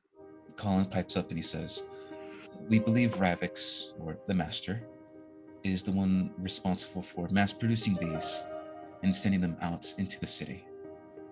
The fact that he hasn't used them yet terrifies me to no ends. And he looks back at Hubble. Hubble responds with, thankfully, with the help of Mr. Sturmus Ickle, we've created a type of antidote. Still in development, but we have these experimental syringes, just in case. And he pushes them forward, takes them out of a box, and he pushes them forward in your direction, you and Bear. In case you come into contact with the purple and pink mists of the Pharaoh serum, please take these, and they'll help dampen the effects on you. What happens if we shove these up the Blight Witch's ass? For that, and the Overlord pipes up. Well, for that, you're going to want to use this. As he hands you a very large, thick, oval-shaped syringe. Ooh. And it is bright yellow and green. And he sort of very slowly pushes it forward. And he says, compliments to Mr. Sturmasickle. He perfected the blight cure. And we believe that if you stab her with this, the syringe pushing it forward, this may weaken her enough to deal a mortal and deathly blow. Cool. Sweet. Who's gonna shove it up her? I'm reckless enough to shove it. Whoever's strong enough You. and quick enough. Me. Please be careful. This is the one of its and only of its kind. Cool. I'll be careful. So, Bear and Yoon, you have 3 vials of anti-feral serum syringes, and you have 1 blight cure serum. Somebody write that down right now and tell me who has it. Well, so we all have syringes, but he has the cure. Well, he's giving them to you. All of these individuals give you the syringes that they're talking about. The syringes. Okay, so how many syringes are there again? There is 1 blight cure and That's 3 doses. And 3 anti-feral syringes. All right, he could take 2. I'll take 1. All right, right down there you have 1 feral cure. Feral cure actually works too. Anti-feral cure. What? Anti-feral serum. Anti-cure feral. Don't laugh at me. I laugh when I want. I am the one who laughs. I am the one who laughs. So funny. No. So I have the anti. No. The syringe.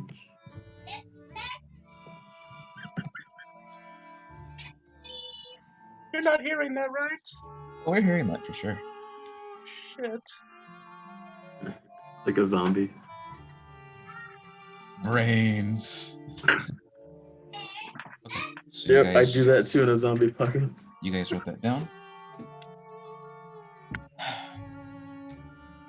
Mr. Henway pipes up during the conversation, and he says, if you're telling me that the dome that covers the Hakawan settlement is growing, and the Blight Witch, this individual needs to sacrifice the city, I think it would be best for all of us to evacuate. And then Frederica Light pipes up, and she says, well, we can't do that now, unfortunately. And she says, recently we found that there are hordes of undead from the demon lord Orcus that are surrounding the city. And the Blight Fiends, strangely enough, have disappeared and have not seen them yet. This has never happened before, but it seems that these undead are surrounding us and not attacking the city directly. Do any of you know how to directly teleport to people? You see Farika Bright, the other female kobold, and she pipes up and she says, not to people, but to certain places. You're useless to us. And she sort of like looks at you curiously, and Farika Light, it's like, he's just weird, don't worry. Damn it, we shouldn't have lost Trill. He could have taken us to the Blight Witch right now. Fuck. Well, we can find her. This leads us, and you see Farika Light take out some pieces of paper. What are we doing about the of fiends surrounding us. Well, the undead aren't attacking us currently. They're just surrounding us, forming a unnatural undead barrier between us and exiting. The only option seems to be the sea. Like Mr. Henway said, you and your people may have a chance to escape, but there's another issue with that. And Mr. Henway says, speaking of that, why is it that out of all the clan leaders, I'm the only one here? And Collins pipes up and says, and that's what leads us to the last bit of information we have for all of you. Sorry. We could have had two. The Arakroka, the bird-like guardians, are standing by the tree, and they're not leaving the tree.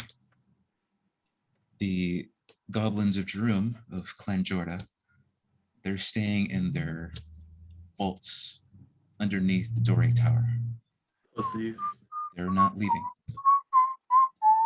The bugbears of Clan Hungrak, they're also locked away in their mountain. Well, basically, they're underneath us, but they are not helping in any way. The hobgoblins, of course, you know, they're closed and in a portal. We only have half of the Red Legion army with us. It seems the other half was inside the summit. Half is better than nothing. Very true. I'll lead them proud. This is for you, Trill. The beast folk are in disarray, unfortunately. Hubble here is the new de facto leader currently. That's with our no bad, we're signs sorry. of Big Ulsa and no signs of the original clan leader. They're in disarray. That was our bad. We were supposed to help her. We kind of fucked up. The water folk have gone rogue. They've disappeared. After, and most of you did hear about this earlier. You did hear news about a fight between the leader of the water folk versus a new upcoming individual that wanted to become the new clan leader. And this was happening during the time of Aperture, which is very, it's very curious because no one would do this. No one would have this type of fight during the time of Aperture. Collins continues and he says, unfortunately, he lost. And this new leader has broken off our previous agreements. And they disappeared back out to sea. Is it Wish River? No, it's not Wish River. Hey, bring up her soul. See what happens. Take out the soul and I place it on the table. You take out the container. Put it on the table, and it's still a clear glass container with a bit of blue liquid. Just put on the ground. That's it. I'm kind of thirsty. It looks like detergent. No, I slap your hand away. Ow! I can't drink it. The It will kill me. of the village of Burr, they're forming a defensive barrier between them and the undead, but the undead also do not attack them. Well, finally, be a band-aid. It would be a band-aid solution to stop the fiends. The attack any moment. This lady needs her dead kid back. We don't know where she is or the kid is. We could dig the kid. If we find the kid, we dig the kid up and we hold the body hostage. Short story short. That's not. Let's just solution. say we have the aid of the Genasi. She needs to be held to court for her crimes against our people. Sammy, dude, I'm talking. What are you doing? Look, in the end, Collins responds with, we have the aid of the Genasi. The dark folk and the dark elves have gone quiet. It's really only up to us now. And you see the large crimson crystallized creature respond with, and you have me. Schmookums! I go pet it. And you see Yoon run off and pet the completely hard glass creature. Ah, so smooth.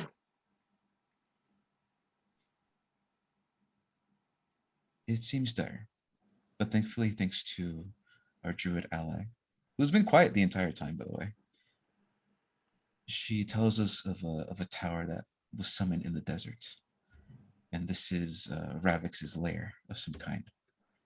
He's built a defense around it, and I think this is our chance to attack headstrong, no longer be complacent, but attack and be active, and get him to tell us how to break and get into the portal, because we believe the Blight Witch is there in the Hobgoblin settlement performing the ritual now, trying to release Hudak into the city.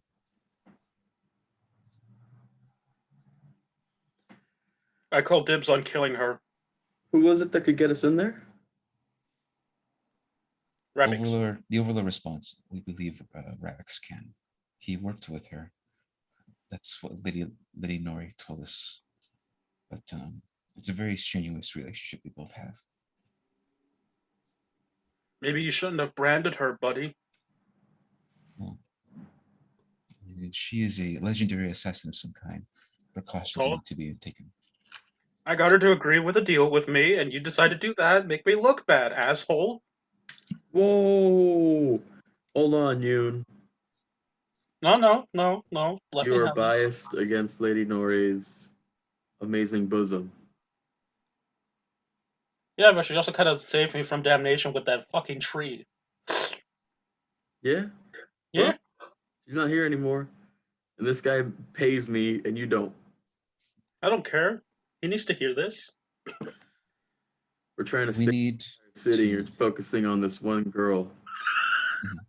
We need What are to you talking assume that Lady Nori is, like Bear said, she is a wild card. And if she can be brought to our side once again, that would be ideal. That would be ideal. Well, let's go get her. I had her on my side, but then you brand her, and then all this shit happens, man. You didn't have to brand her. It's in the past, Yoon. It's already happened. What What matters now is what we do now. Keep that in mind next time you try to fuck over your workers when they give you a helping hand. She was- The Lord continues. You're not seeing the bad side of this. The Lord continues and he says, now the tower is heavily fortified, but thankfully Hasn't we stopped have us. a weapon of our own. And unfortunately, because Trivial is not with us, he would be the ideal solution to covertly sneak into the tower. But it seems we have to do this another way. Fat roll. Way. Collins, when you are ready, Oh. prepare our forces. We'll be leaving once the party is ready. Looking at you two. Hey, do you guys sell armor? We could use some new armor. The Overlord looks at you and he says, we have some items in the back that may prove useful to you if you'd like. We need something All right. tougher and lighter. Let's go peruse these items. This chain metal makes me unstealthy. Let us then. Can you put on that supermarket music Which one? while we browse? The supermarket music? The Oh, you were referring to Jimmy. I'll think about it. You see Zarel pipe up before everyone begins to get up and move. And she says, and what is the plan for my people? No. Are we just going to sit and wait until the Blight Witch consumes everything? And the Overlord looks at her very curiously and she says, well, he says, Zarel, we are trying to do the best we can, but we have no tools necessary. We lost our best hand. Just like Yoon says, we've lost our best hand. Trill could have teleported us to her directly, and we could have sniped her. Zarel looks at all of you and she says, Yeah. then it is up to us to find a different way. Yours may be certain, looking for this Ravix you speak of, but mine will be immediate and right now. Hedrick walks up to Zarel. He says, I believe that'd be best. Maybe we can work together. And unless anybody says anything, Zarel and Hedrick begin to get up and walk towards the exit. Are you sure it's a good idea to go off just the two of you for the quote-unquote immediate solution? Well, we have to do something now. Like you said, Yoon, it is time to let's just start considering what the options are. You want to start attacking me in my head like, hey, Shmook, hey, Lady Nori, are you there? Can we talk? No response. Everyone's staring at you. Mr. Henway picks himself up and he says, well, if this concludes Come on, the you're meeting, embarrassing me. if you vouch for these two, and I've heard what they can do, I killed the basilisk. I'll have our people stand in wait and defend the city as best as we can. And you see a very different Mr. Henway than when before he left, and he very much is more hopeful since both of you arrived. And he also begins to exit the chamber. Habo, not really sure what to do, talks to Collins for a bit, and they have a miniature conversation off the way. The druid looks at all of you and she says, okay, well, when you're ready to go, I'll be right behind you. And she sort of like sits in place. I asked the druid, hey, do you know how to teleport directly to people? No, but if we had a tree, I could teleport via tree. There's a lot of trees. Would you say the Blight Witch would be near a tree, Bird? That's a good question. That wouldn't be unreasonable to believe that she would be next to a tree. Maybe she's. Because we know how she looks like. We fought her. I mean, we didn't die, so I guess that counts. Yoon, make an insight check. Just giving out information randomly, hoping it does something. You said insight? Yes. 26. 26? Yeah. What you got? +7 insight, +6? It's a +4 and then it has a black dot, so I assume that means +3 as well, right? No. Well, if you're proficient in it, you add your proficiency modifier. Which is +3? Yes. Oh, then yeah, On it top is of the +7. +4? Then it is a +7. On top of the +4? I thought that was added automatically. No. D&D Beyond. No, the D&D Beyond has my insight at +4 and has a black dot next to it, so that means I add my proficiency to it. So that's another +3. I thought that was added in automatically. I do it. Wait, is it? I thought the black dot already added the +3 into the number on the right. So let me go ahead and look at Yoon's stats because everyone's very confused about everything. Hold up.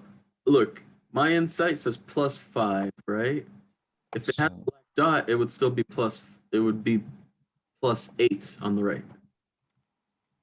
So Yoon, for you, whatever the number is on where it says bonus, that is the final number.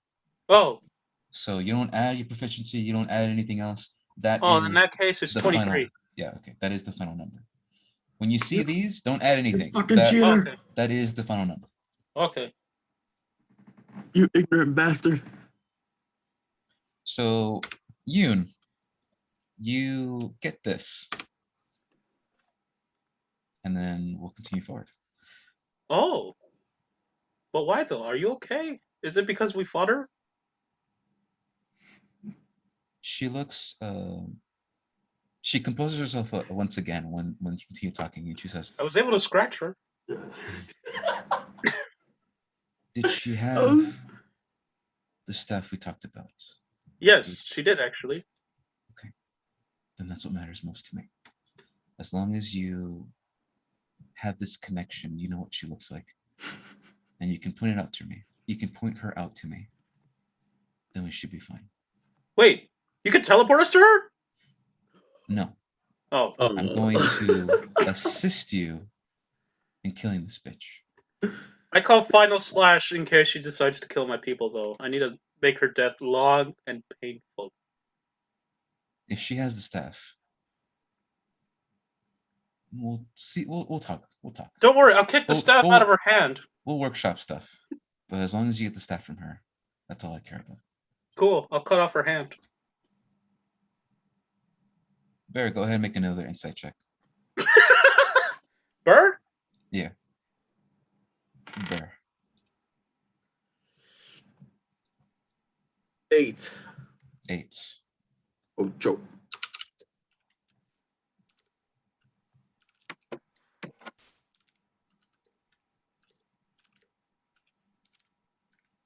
Second.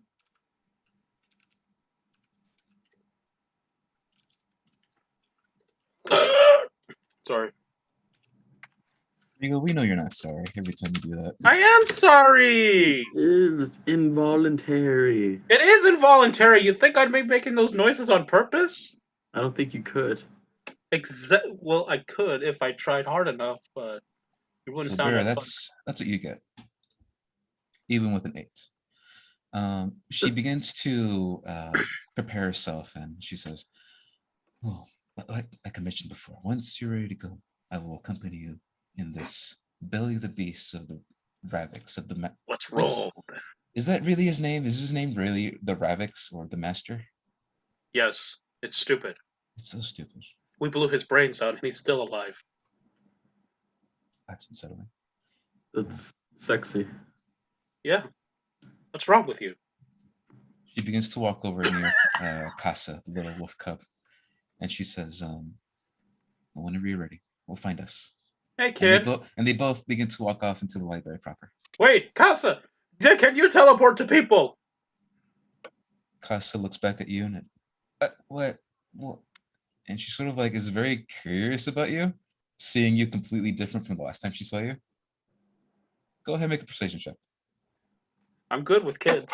What? You said persuasion? Yes.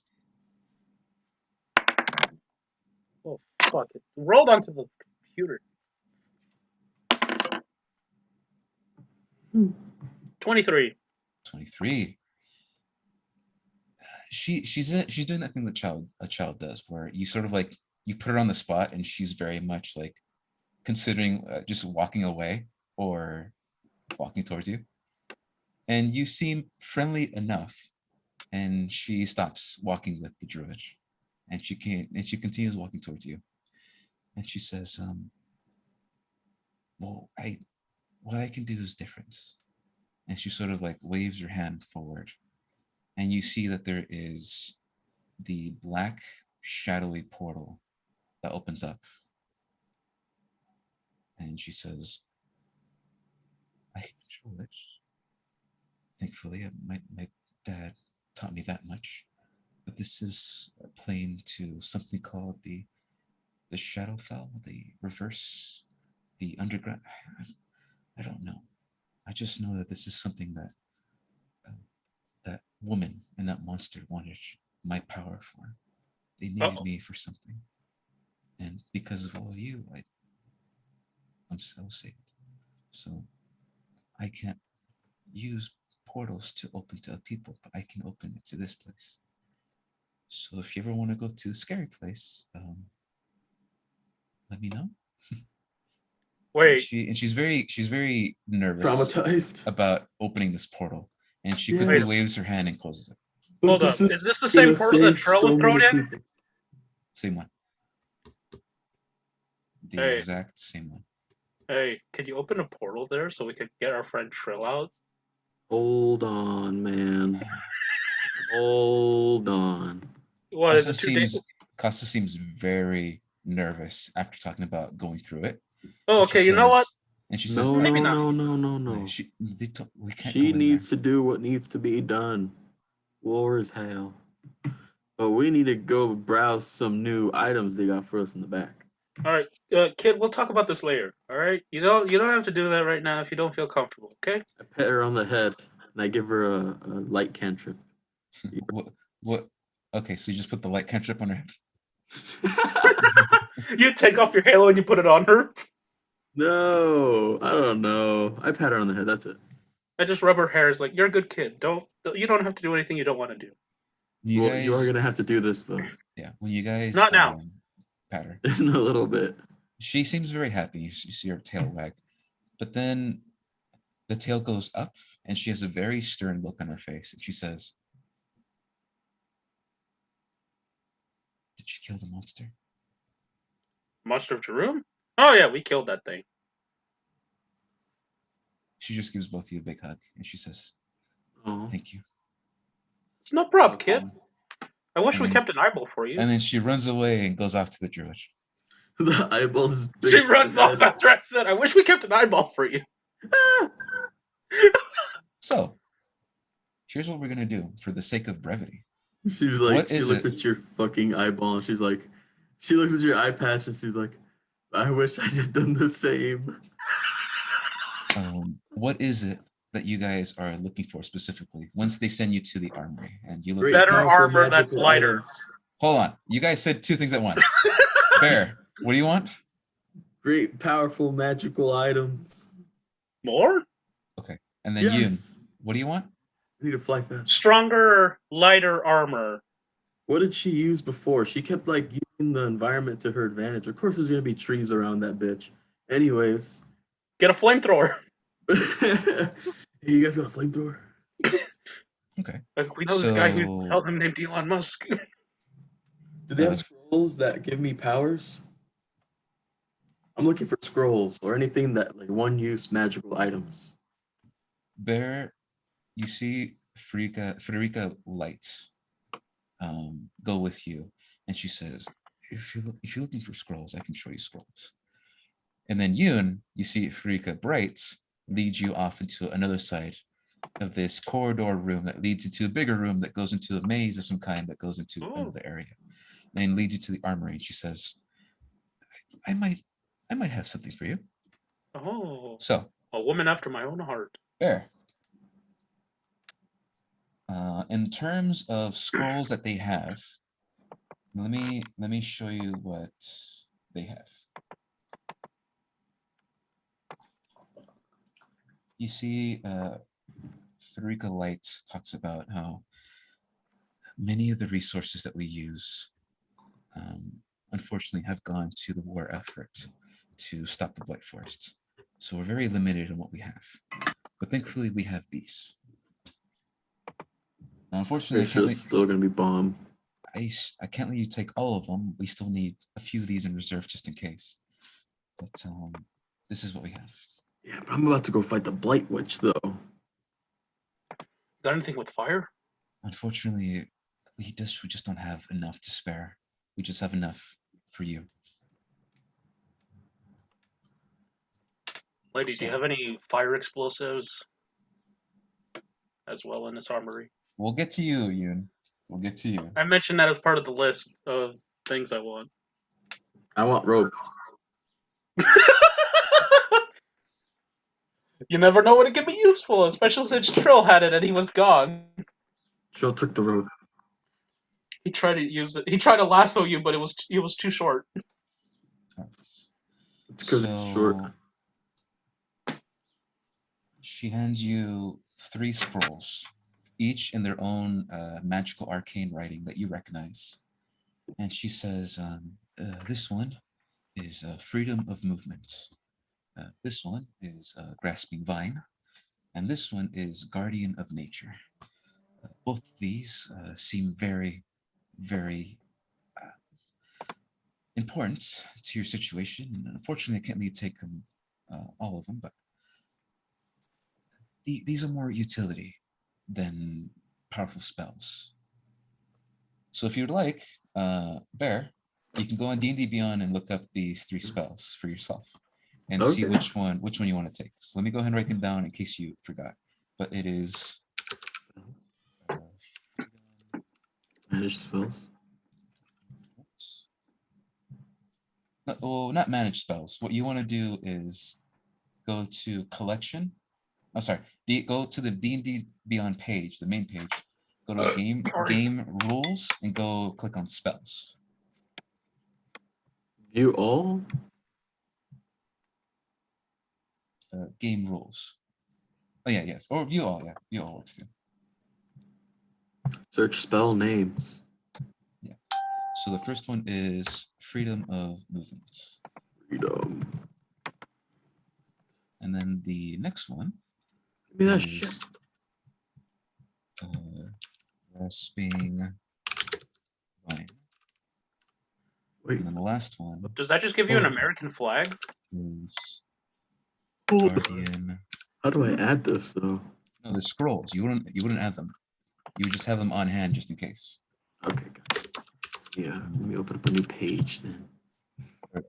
So between these three, you pick Freedom of Movement, Grasping Vine, Guardian of Nature. Maybe That's maybe what don't pick something nature related.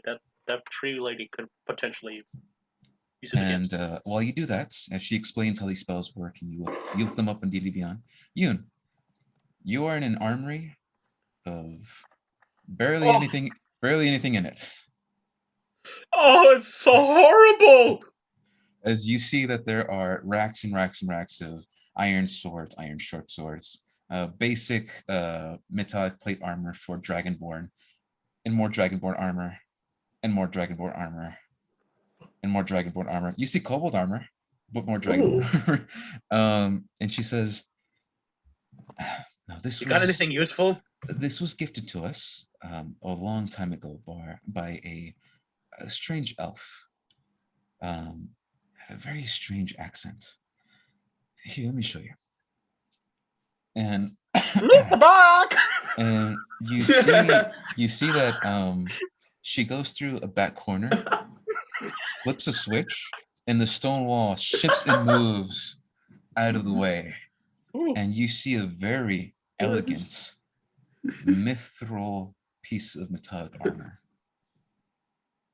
And she says, "I don't know if you've heard of mithril before, but it is the lightest type of armor we have, and makes use quiet as a mouse. Now, we only have 3 of these options, and we can only spare one of them, so please choose wisely." So let me go ahead. Are any of them actually useful? I'm already a stealthy boy. So give me a second, Yoon Renzor, as I look up the mithril armor sets you can choose from. Why am I thinking Thrawn? I don't know. Why are you thinking Thrawn? Oh, right, that's his name in his language. I forgot. Okay. So she has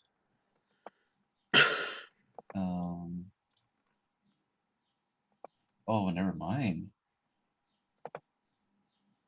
No, never mind. Yoon, retcon. It is only one set armor. There's only one armor piece that's there. Bullshit! And it is the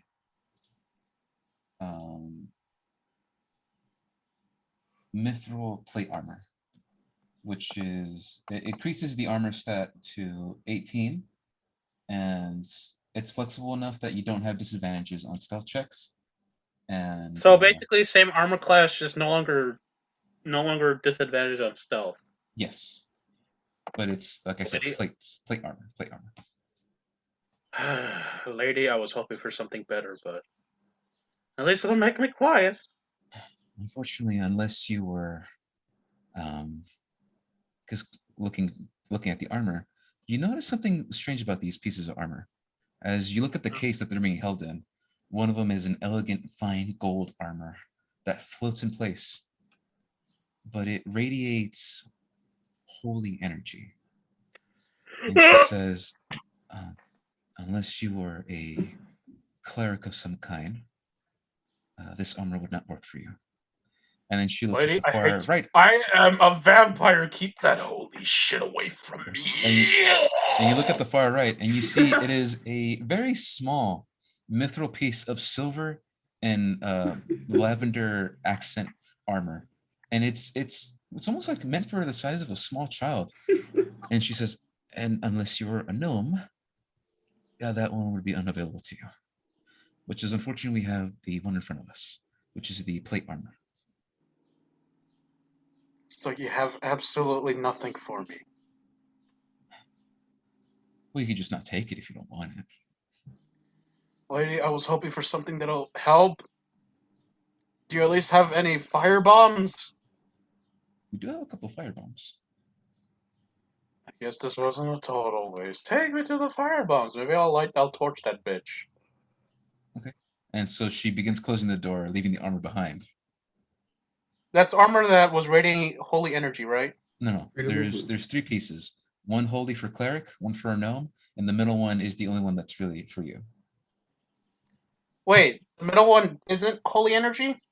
It's just a regular mithril piece of armor that's plate. It would just keep my armor class the same, but just make me quiet. Yes. I'll take that one then. Okay. As she begins closing the door, you're like, no, I know Wait! it! And you begin getting the armor. No, I thought the mithril armor was the holy one. I thought that's why I was freaking out. Oh, no. They're all made of mithril. Just the middle one was the only normal one out of the 3. I guess I'll wear this. It says it makes me quiet, right? Yeah. So I'm gonna put in your inventory the mithril armor. You just gotta make sure you refresh your page when I tell you to, okay? Alright. So Meanwhile, I just put my chainmail on there. all dingy and ripped up as shit. Burnt. Yeah. It's got a little bit of my scent on it. Here, smell it. And there we go. Smells like dead Mithril dragonborn. Go ahead and refresh your page and you should be fine. I tell her, hey, smell my armor. It smells like dead dragon meat. She takes a look at it and you see her eyes sort of crackle a little bit and she says, if you know what's good for you, you're gonna get that piece of shit away from me.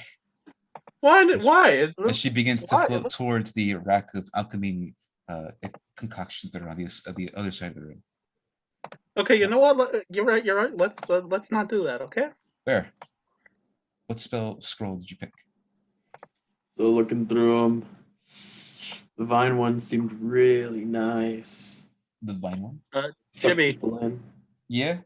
Where's But, the chainmail? Oh, sorry. Yoon, we'll get to you in a second. but I say freedom of movement is the best one. What does freedom of movement do again? That one, it means I can't be restrained or paralyzed. Oh, and you're unaffected by difficult terrain or other spells and magic effects that reduce the target speed. Yeah. You're good. This is, wow. Out of the ones I wrote down a long time ago, this actually works best for you.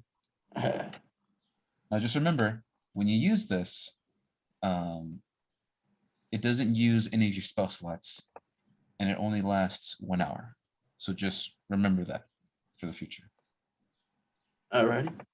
Oh, my armor class is 20 now. That's weird. Did you get rid of the shield? Wait, shield? I think you have a shield on. That's why it's up to 20.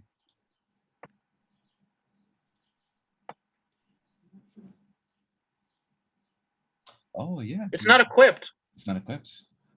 No. So Let me equip it, see what happens. well, don't equip. Ah, it does nothing. Yeah. So what this is doing is you have the mithril plate armor and the +2 shield of the synthetic armor of radiant resistance. That's where the +2 is coming from. Oh, that explains it. Which, again, just to reiterate, that piece of armor is beginning to rust and break down, barely holding on as a useful thing that was made on the spot a long time ago. So Hold on, no. So unless you guys stop taking more radiant damage or don't take as much radiant damage, these things will last longer, but there is a limit to how much they will last for the foreseeable future. Just keep that in mind.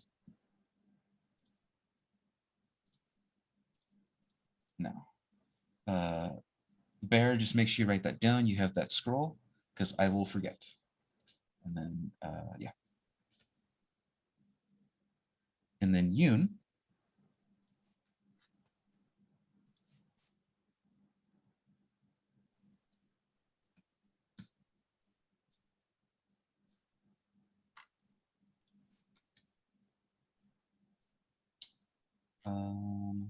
Let's see.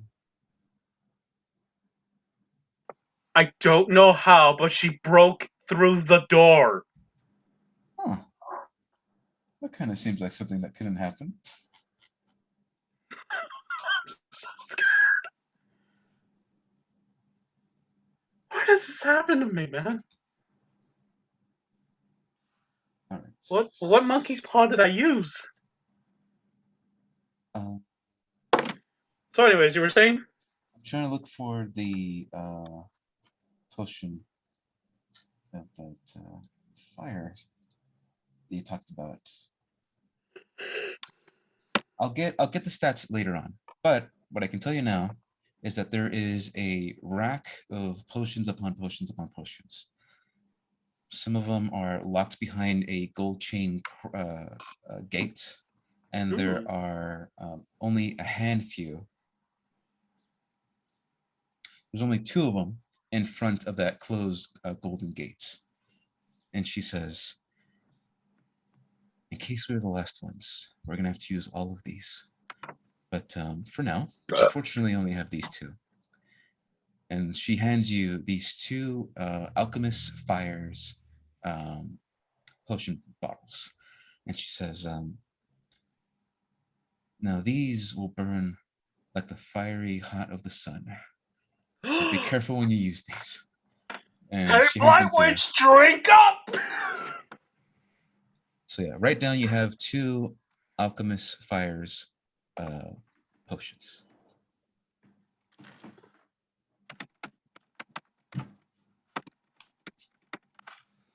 Got it. All right. Now, look over your notes. Look over your things that are correct, because I got to quickly use the bathroom for 2 seconds. All right. And then when we come 1, back, 2. I'm back. Hey. But when I come back, unless think about other things you maybe want, things that might be helpful. I know, Rope. Bear, I know you say you wanted some rope, so they have like 100 feet of rope if you want it. Put that in your inventory. But Yeah. but think of Go other ahead. things that you might believe might be helpful and useful for what's about to happen. Anti-blight bitch serum. Consider that. I'll come back. Do they have anything to parry witches? Maybe. We'll see. Do they have anything that would make me a very young petite boy? Do they have anything that can make me a normal boy again? Do they have anything that'll make Trill come back? Trill's gone, man. Trill. We miss you, Trill. Should we explain to the audience why Trill's gone? Oh yeah, Danny had to do some shit. I don't know the full details. I think, because he's already a very busy person, It's work related. and then he decided. I think he's just trying to he's trying to focus his attention more towards like his future. So he's trying to get his shit together. Yeah. Yeah, so He doesn't want to be stuck cleaning up golf courses for 5 years. I know, isn't that fucking funny? Dude, the fucking golf courses he has to clean, like the weeds are like tall. Honestly horrifying. It's like he's in Mexico. Is he at least getting good pay? I don't know. His dad's paying him or some shit. Oh fuck, that's already giving me bad signs then. I remember I used to do DJs since I was like 9. That's why I kind of hate parties and I don't like Mexican music. I don't blame you. DJs with my dad, and everyone's having fun, and me and Jimmy are just bored out of our fucking minds. And we'd get paid shit, like for one night, which is like 6 hours of work at least. $50? Like $10. Wow, it's even worse than I thought. Jesus Christ! I know, and you know what? You should unionize. No, my dad was Jeff Bezos. Intimidating you into not unionizing, you'll lose your house. Yeah, man. So we were, I don't know. Then my dad wouldn't understand. Like, what's the big deal? And it's like, dude, it fucking sucks. $10 really for the whole night? $10, yeah. I mean, I get it. I guess it makes sense when you're 9, but that's still kind of child labor. That's breaking some laws there. At least bribe them. Bigger money. Hey. Anyways, so that's why I don't listen to Mexican music. Nah, I don't blame you. I've been thrown to too many parties with the family where I didn't want to be there at all. So You know, Danny doesn't get paid $10 though. he gets paid less. Yo, He gets paid less. It's paid in pennies. He gets paid in slaps to the face. Oh fuck, man. Get back to work. Oye, amigo. Pedro. Hey. Otros. All right. So, did you guys think of anything while I was gone?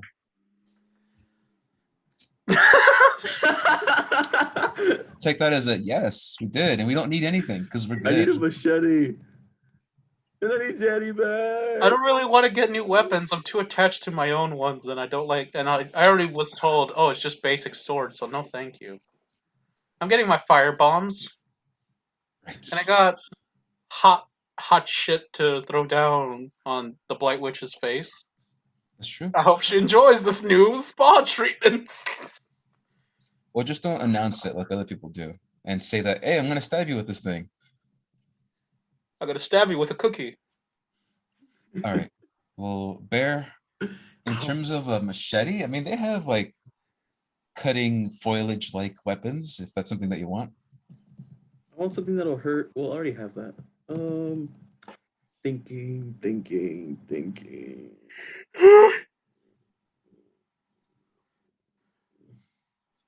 Do they have a rubbish and pot? No, unfortunately. Dude, they're dead. Hot and Rubbish continue to this day to be MIA. That's so sad. Play Despacito. Despacito. What the fuck? All right. That meme is so fucking dead. Well, Just like this Black Memes Witch. never die with me.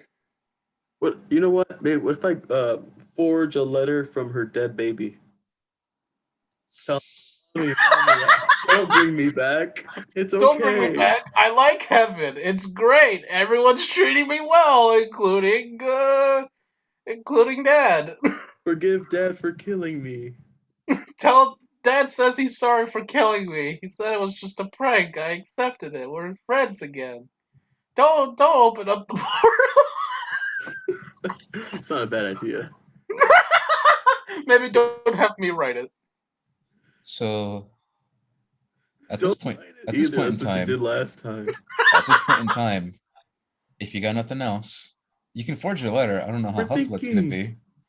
Well, I don't. I'm getting my fire bombs, right? Yeah, you got them. You got them. How many? Just two. You only had two. Bring your fire Wait, bombs. it was those liquid things? Oh. I want fire bombs too. Well, he has two. He can give you one if he wants. What? I don't get my own too? They only have two to spare. Dude, they've been fighting since day 0. We've been fighting they don't our have a whole lot. lives with You hit- nothing but a screwdriver and a piece of wood. When you remember, when you're the good Hear guys, me. it is very difficult to sustain Army? a plethora of magical items when you need to use those magical items all the time. That is not. That's why you fair. fight with your bare fists most of the time. All right. Well, if you guys don't need anything else, we're gonna continue forward. Do you have another Mm. Dragonborn skin to add onto my collection? You see Federica Light talk to you about, we don't have any Dragonborn skin. We just have Dragonborn armor, unfortunately. We're not backwards savages. You don't have any corpses that I could skin for their scales or anything? As for chickens. Do you have any chickens or turkeys? I need some blood. Wait. She's like, oh, we have food. Wait, what? Live chicken. I need live chickens, cows, any livestock that you can spare that's still alive. I'm hungry. A little bit of blood from you. I can't eat cooked foods. I'm a vampire, lady. Are you? You gotta show the teeth. Look at me. She seems very unfazed about your vampire situation. We don't have anything for vampire people. Do you have livestock? That works just fine. No. Do you have any goats? No. How funny Do you would have it be any if we... prisoners of war that I could eat up? That's against the Geneva Convention. No such thing in Jimmy's world. It's called the blight. You can go ahead and make an investigation check. He's trying to find the book of the Geneva Convention. Use that investigation? Yes. Hold on. What if 10. we find the baby and you eat the baby? Okay. You get a good sense that there is no blood or animals in your vicinity at all. Nothing. And you get the sense that Friedico Light's telling the truth. Are you sure you don't have any prisoners of war to spare? I'm kind of hungry and I don't mind committing some more crimes. Unless you're hungry for some plants that are corrupted by the blight force, maybe? Do those plants have blood? Lots. No. Oh, No. Why the sorry. hesitation? Well, Are you considering- hiding watermelons that bleed on me?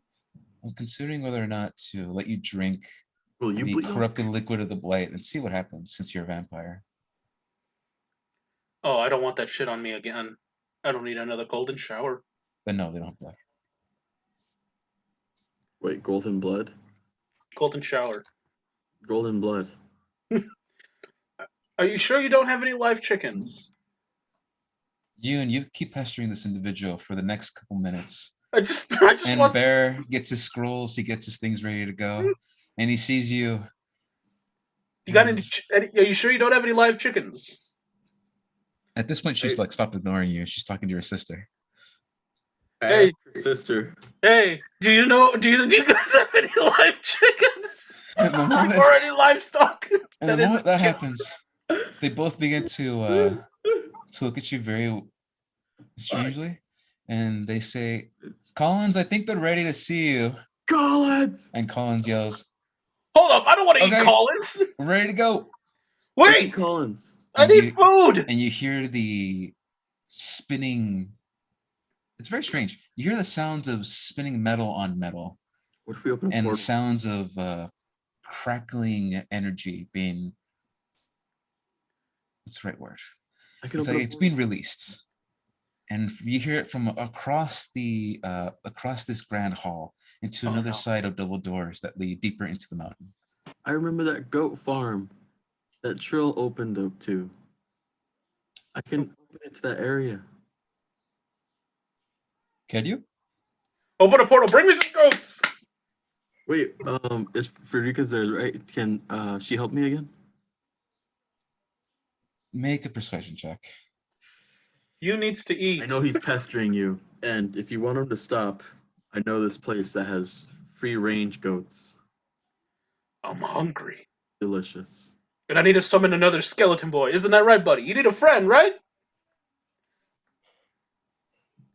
Agree with me, you stupid skeleton. The skeleton's sort of just like holding the glaze, like just standing in place, just getting ready Just to. shake your head yes. Shake your head yes. Just standing in place. He's not really doing anything. Doesn't really talk. It just does what you say. Shake your head And- up and down. Oh, and wait. when you say that, it moves its head up and down rapidly, See? He wants a new friend. and it doesn't stop. It just keeps doing it rapidly. Get stopped now. That's right. I get an advantage on persuasion. Thank God. And 'Cause then it stops. that was a 10. Versus. 19. Yeah! Thank you. I need food. Help me. You Help me. see 3 Make him goats. shut up. Farika Light look at you, and she says, Bring silence to the library once again. "If it'll be of assistance to your vampire friend, Hungry. sure." And she Monkey. puts her hands on your hands, Monkey. Bear. Go ahead and make a. Whenever I say concentration check, you'll be rolling a constitution check, okay? So roll a concentration check. Why is this so complicated? Concentration. Constitute. Oh, nice. That's a 21, boy. All right. Focusing on the goat farm that you saw a long time ago with Trovo, the portal struggles to open, Strike a bottle! and then it is a perfect sphere that smells of piss that opens up. This one doesn't And- smell of piss, it smells of elderberries. Okay. I told you what your portal looks like when it opens. You said it smells like piss.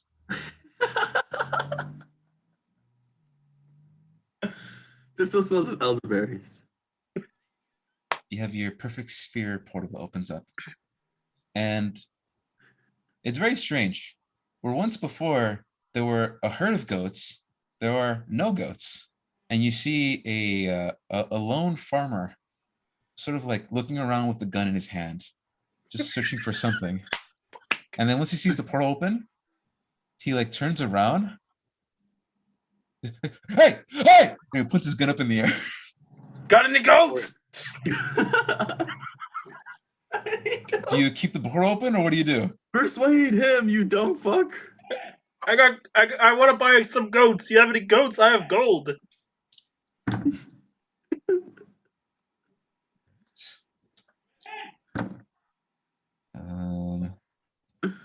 What are they called? So you hear one shot ring out. Oh! And you hear and feel the heat of the bullet whiz by near your face, Bear. And the farmer's like, "You motherfuckers!" And he's like grabbing another bullet and loading it. What do you do? What are you doing? I want to buy a goat. I want to buy 3 goats. He's aiming the gun up again, not really paying attention to you. What are you guys doing? Tell him. I show like 3 platinums. Throw money. 1 for each gold. Roll a persuasion check with disadvantage.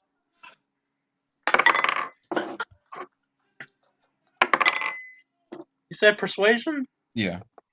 Hold on. 13. Was that with disadvantage? Yes. Okay. The other one was without the modifier. It was an 18.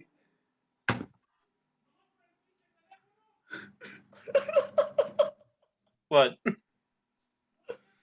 This whole situation. As the farmer begins to pull up the gun and aim it at your head, Yoon, you pull up the 3 platinum coins, and he looks at you very curiously, and he says, 3 goats for 3 platinum. "Well, why didn't you say that in the first place?" He puts the gun away. I got all the goats you want, boy. Come on, come inside. Bring the goats over here to the portal, and nobody gets hurt. Well, the portal leads to a elegant, beautiful farm, and the farmer you better look at him. And his name is Shelby. Shelby the farmer. Well, you're an asshole. He is very light tanned and is a you think he's a human, but he has this like light brown fur all over his body. It's very strange. A furry.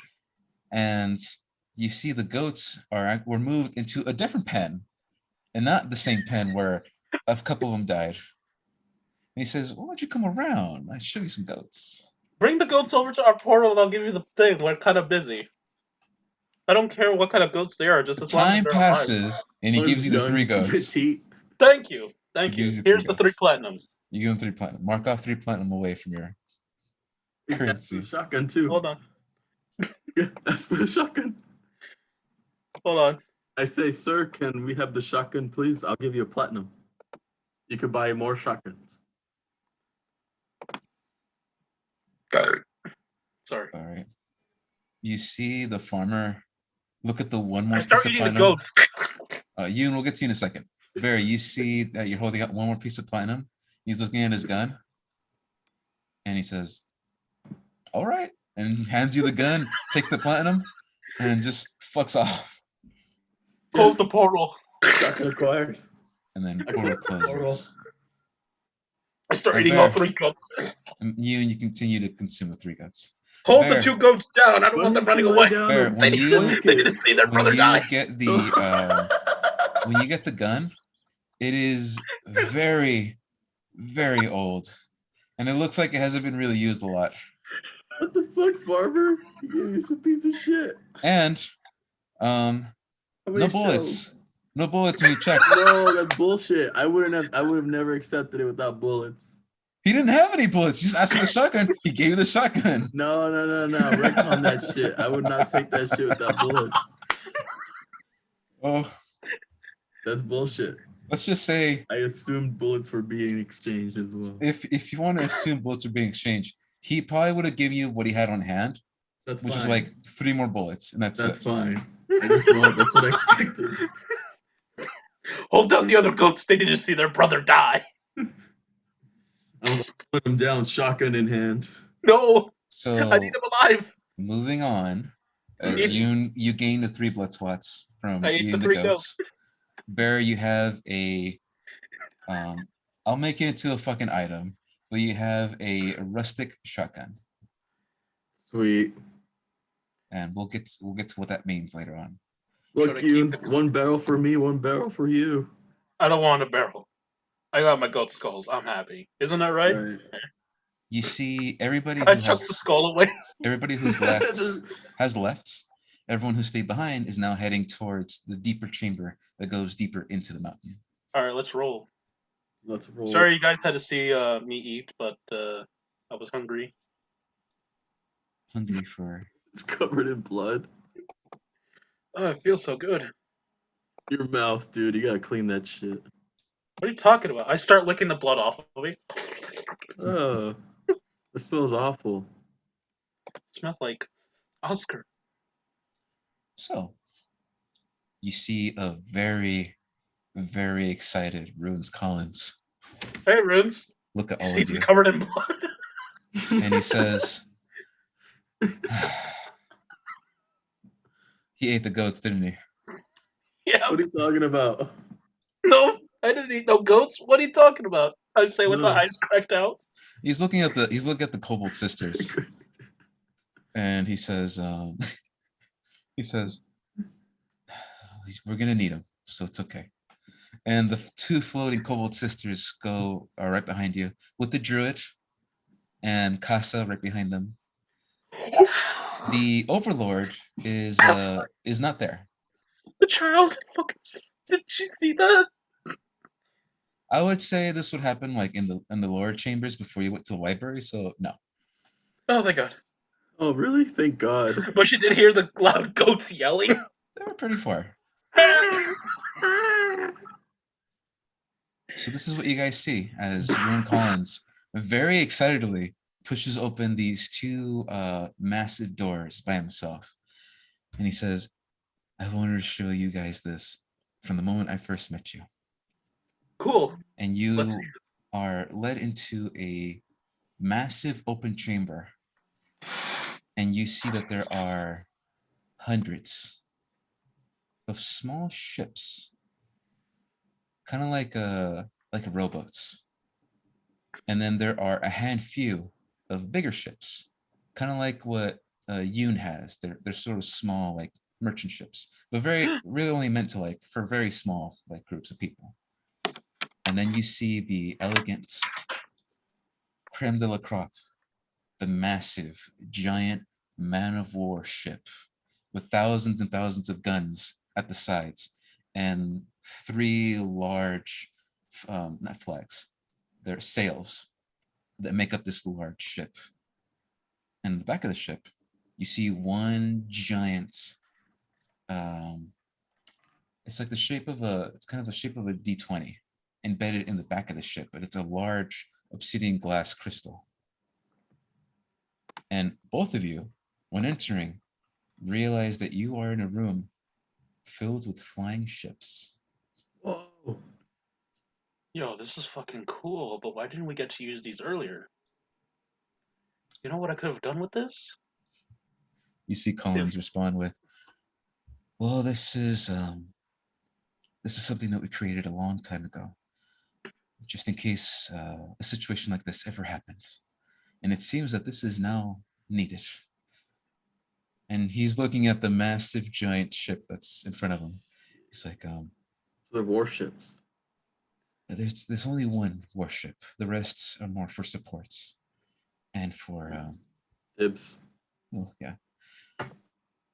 Thankfully, by my design, and because by my right, I have the ability to fly that ship, myself. But I need some crew, and I'm looking at some good crew members right now. Looking in front of me. Yeah, I had my own ship. It's called the Spooner. You ever heard of it? No. Coward. So I'm more of a merchant ship type of captain. I don't know jack shit about warships. Well, the merchant ships have cannons, man. The warships are basically merchant ships. well, thankfully, Mine have chickens. it's like Yoon says, we'll have the a bigger crew manning the arcane cannons that are in the ship. I just need both of you. Arcane? I just need both of you just in case anything goes wrong. Cool. Top with me. All right. We'll carry But those filthy casuals with you. and you see, you look the way forward. Compared to the large dome that you entered to get inside the Helios Mountain, this is a rectangular structure. And again, there are large pillars keeping the wall from collapsing inward, but there are rows and rows and rows and rows of smaller ships and smaller boats, and then larger ships that are like floating in the air, kept in place by ropes and by large construction sites and platforms that lead to these ships. And there is a large hustle and bustle of kobolds and dragonborn, only kobolds and dragonborn, manning their stations and getting on these ships. And at the very front of the pack, in front of the warship, you see the original form, the true form of the Overlord. A large wyvern-like creature with black feathers that come out of it, with a large orange feathered mohawk that goes down all the way to the tail. Oh my god, it's so cute. And he is, if not just as big, bigger than the warship itself in his true form. Why didn't we ask him for help? And he looks at both of you and he says, He was on fire. "We are helping you now, Yunzor." Cool. How is the Blight Witch gonna be able to fight this fucking thing? Don't give her any ideas. Don't jinx it for us, man. Just don't question it. What do you think? Well, It's in hopefully nature. this will be enough to break through the portal once we deal with Ravix. And then Collins goes quiet for a second and he says, "Now getting to Ravix won't be easy. He's fortified himself in this tower, but outside the tower are these strange looking metal men and these large moving structures with large cannons, almost as if he's waiting for an attack, a retaliation. And we need all of this just for the tower. Whatever survives this, we'll use against the Blight Witch in the portal." Got it. Objective is to survive. Very much so. So unless you have any final words, we need to get on the ship. Nope, we're good. Let's bounce. Those goats were the best I've ever had. You see Casa runs up behind you, Bear, and gives you a big hug. And she says, "Thank you. Thank you all, both of you. Why are you giving that face? If you see Trovel, let him know that I heard what happened.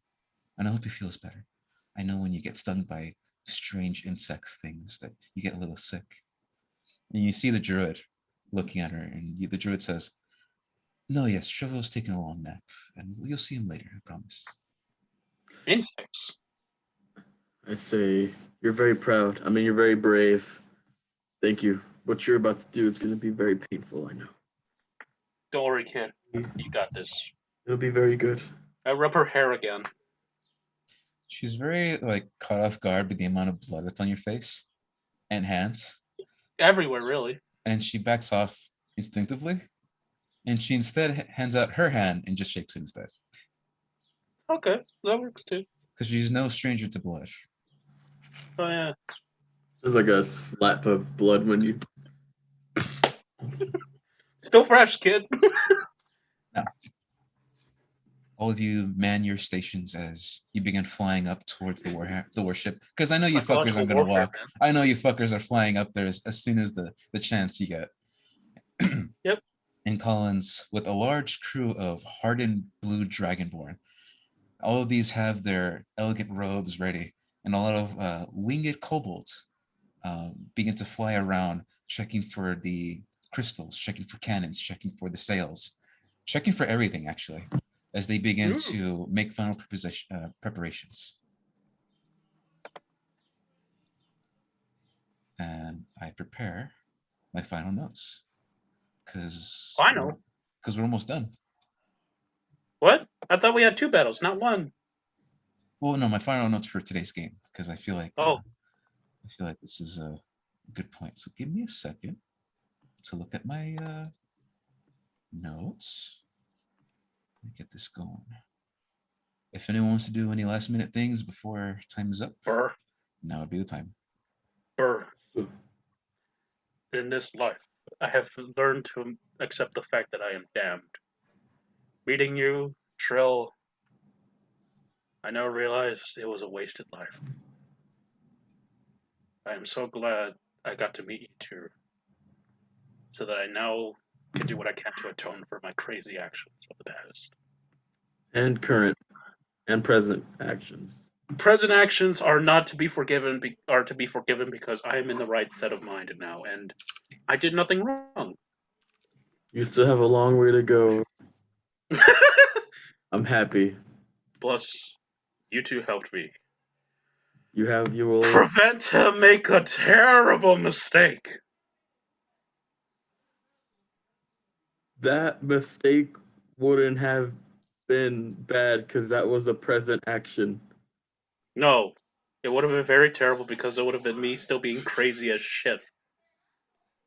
Now you you folks over again. helped me realize revenge is just a bucket of bullshit. You hear Casa behind you say, "Yeah, bullshit." You're right, you. And the druid's like, "But God." She makes a good point, actually. Yeah, All I of wasted you- 30 years being a psychopath, and look at me now. All of you see hundreds of Now other you can live the rest of your life being um, this person you could be. dragonborn With being a vampire, I am now immortal. going into their ships, and you Shit. see a lot of these construction sites of platforms being moved away by large arcanic magic. They almost seem to lift off and move away, and these ships would fall to the ground after not being aloft anymore, float gently in the air. And the giant warship it's still like tethered, it's still wrapped around by these arcane blocks. A good while passes as Collins begins to walk up and proudly take step by step, taking every single moment he can to finally be able to fly this ship. How do I fly this? I'm gonna crash right into the Blight Witch, folks. Now, Baron Yoon, you do see on the side of the ship there are some draconic words that name the ship. Well, I can read that. But I don't think you guys understand draconic. I do. You do? Yes. Do you really? Yes. Oh, nice. I know draconic.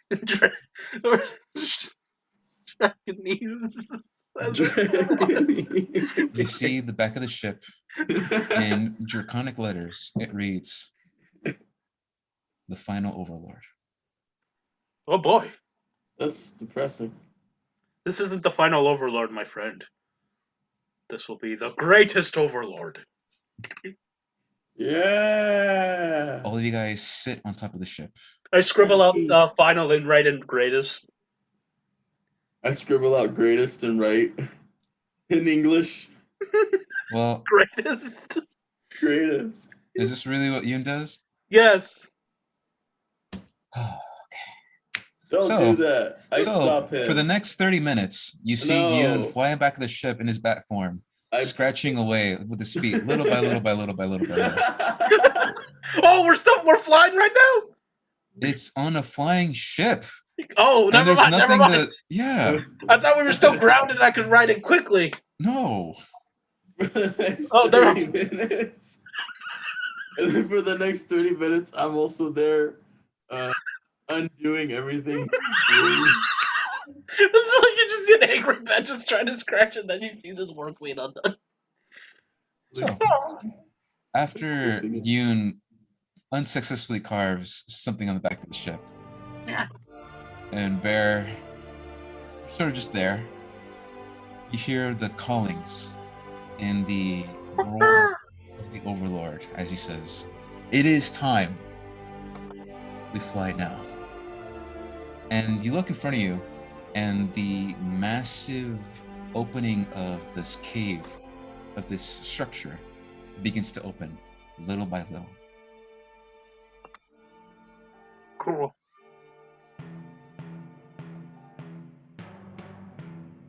And all the ships around you Shin Godzilla?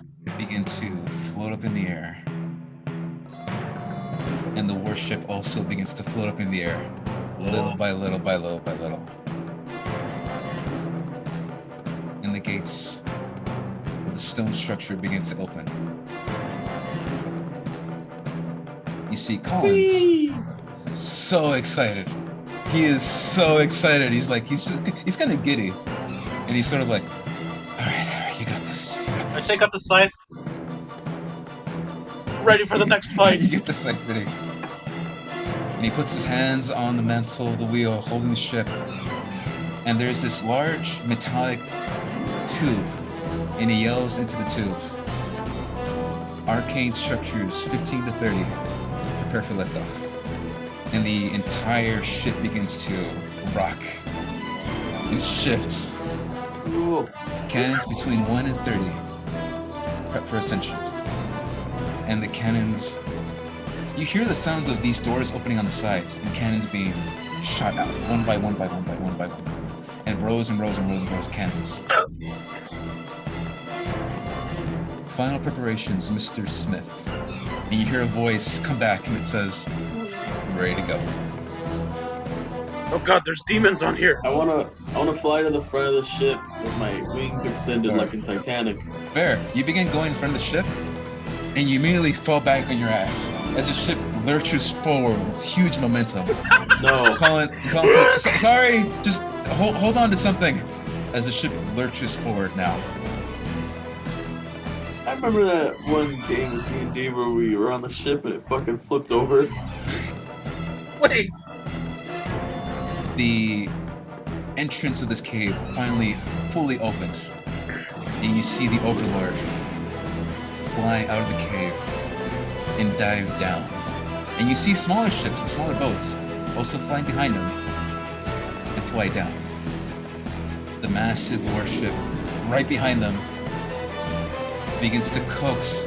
And you see the mouth of the cave, and you begin to nosedive down. And Colin says, "Activate the gravity." And there's a flash of purple energy around your feet, and the other crew members all around working their stations stick to the ground. And Bear, you reach the front of the ship before there's this magic that like keeps you in place. You can't move, but you're at the head of the ship, in front of the seat, everything around you. Cool. And you see the Overlord in front of him. You hear him say these enchanted words under his breath, and there's a large, massive fuck off portal that opens, and he goes right through it. Using the momentum of going down the mountain, you guys gain so much speed, you shoot out like a fucking bullet, and you break through the space of this portal. And all of a sudden, the weather immediately changes once you pass through it. And you're flying over the frozen desert. And you see a large metallic structure standing by itself. A Wait, are large we tower. in sunlight? Not sunlight. Oh, This is still covered by clouds. And you see that there are thousands of metal men surrounding the tower, guns aimed up high, and large cannon-like structures moving on their own. Look up. And then there is a flash of blue lights coming from the tower. And there are blue lights being shot out into the sky at you guys.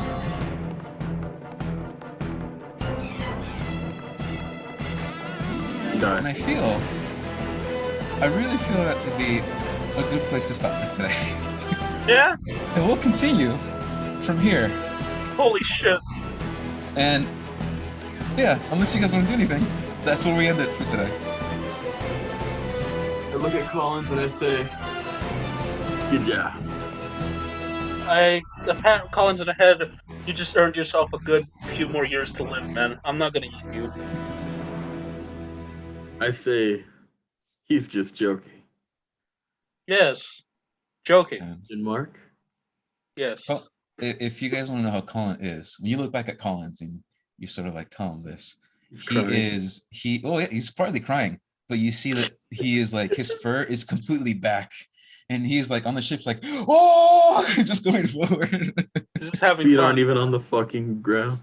Yeah, but yeah, this is, I can officially say, the beginning of Act 3, and you guys are now going towards the end. Hey. Oh, it's gonna be so hard to say goodbye to these characters, man. Yeah. Well, and it sucks that Danny wasn't here, because this is it. This is where this. He missed out on this epic moment. He's getting paid $10. But Fuck, man. I Why'd want you to have to remind me? say thank you guys for like indulging in this little game that I have. Oh, And fuck yeah. like, remember a long time ago I said that there is a scene that I wrote where you guys felt like a cold metal man and a fire metal man? Well, Yeah. that scene where you guys were flying in the airships heading towards the tower, that was another scene that I wrote. And I'm glad that you guys, like, that's a path that we got to get to. And I got had to actually take. read I it. only took the scythe out to do a cool pose while we did that. Mhm. But yeah, man. Oh, that was great. I love that. The shotgun in the air. And the shotgun in the air. 2 bullets left. The farmer just shoots at us until we offer 3 platinums. That's Yeah. the highlight of today. He was Well, Hey, why man. didn't you say so? A farmer got real lucky that day. Farmer thought he was going to get invaded, but as it turns out, he made the sales of his life. Yeah. All it took was 3 goats. A He small just told him 3 fortune. goats. It doesn't matter. Just send them to me. 3 goats and a shotgun for a small fortune. He can finally buy that new shotgun he was saving up for. Yeah. Yeah. And The new shotgun. That's it. New shotgun and goats. That's it. that's all he needs.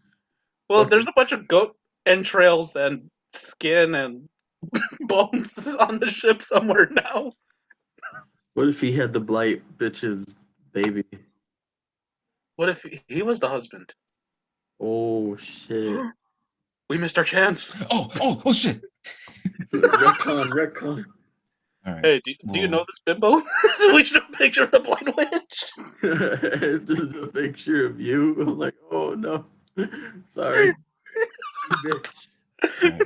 Well, guys, get ready for next week. I got nothing else. I got nothing else to say, but like, we're coming to the conclusion, and I'm happy that we finally got here. We're gonna get that happy ending. We'll see. We'll see what you guys do. You guys got to get to Ravix, and then you got to get to the Blight Witch. We'll eat Ravix. We'll become Ravix, and then we'll know where the Blight Witch is. That's how it works, right? If Yes. by some miracle, Danny decides to come back, because he, I know he said he wouldn't, because he's permanently out of the game. That's what he said. Lonely. But if he decides to come back, his situation where he got sucked into the Shadowfeld, maybe we'll get to play with that. Maybe we'll get to see. Casa just spits him out. but if not, I do have my own story of what happened to Trovo and what he's doing there currently while you guys do this. Cool. That'll be a sequel. We'll see. We'll see. The Beast Within 2, the Electric Boogaloo. The search for Trill. Casa and Trill. Well, funny enough, I've been because we saw this movie called Iron Feature World film. Yesterday with my mom, and it's about this race that people have from from Canada to fuck off nowhere, and I thought Road to Canada? No. The movie's called Iron World. It's a Disney movie, and I thought wish. this is a good premise for like a D&D one shot, a race from like one part of the world to another. Yeah. That seems kind of cool. I like that. So I've already written down some notes for like a future game that I want to have where it's just a massive race and you're trying to get from point A to point B, but a lot of shenanigans happen. There's a lot of shortcuts available if you want to take them, etc., all that stuff. And I love it. I actually want to work on something like that. This will give me a chance to work on new characters, I guess. Yeah. But Rigo, very soon on April 30th. Uh-oh. Oh no. ¿Qué I'm pasó? getting my vaccine. On April 30th is when I'll be having my D&D one shot with my cousins. And it'll just be the Ooh. cousins. And we'll be playing a modern thriller horror. Ooh. And we're only going to play for 4 hours, and that's it. Game over. Oh. Yeah. So be excited for that for the end of the month. That's the end of the month. Wait. I'm joining in on that, or No. I'm saying. there's I'm gonna something to watch? No, I'm dude, gonna- you fucking wish. I'm gonna upload it to the. It'll be my first ever YouTube like video that is unlisted. That'll be on my channel. Oh, finally something on a subscription fee.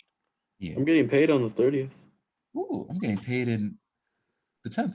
In 6 days. Ooh, you're getting work again? No, it's the last bit that they owe me because of the contract stuff that works. I'll be paid the week prior to the 30th. Yeah. So, I'm gonna talk to the parents. We're gonna go eat something for Easter. Yeah. Probably Chinese The bunny. food. So Regal, we'll see you later. Hopefully next time.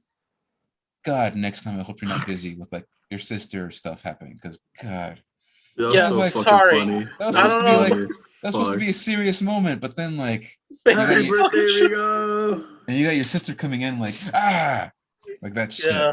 Happy birthday! Normally she doesn't bother me as much because I lock the room, but I had to be outside, and for some reason she decided to go outside, and mom and dad are here, and they weren't picking up Caitlin.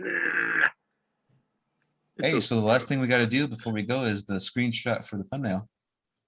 Oh yeah. Hold on. Well, wait, let me grab some socks. I got to do the Alex Jones thing. Oh my god.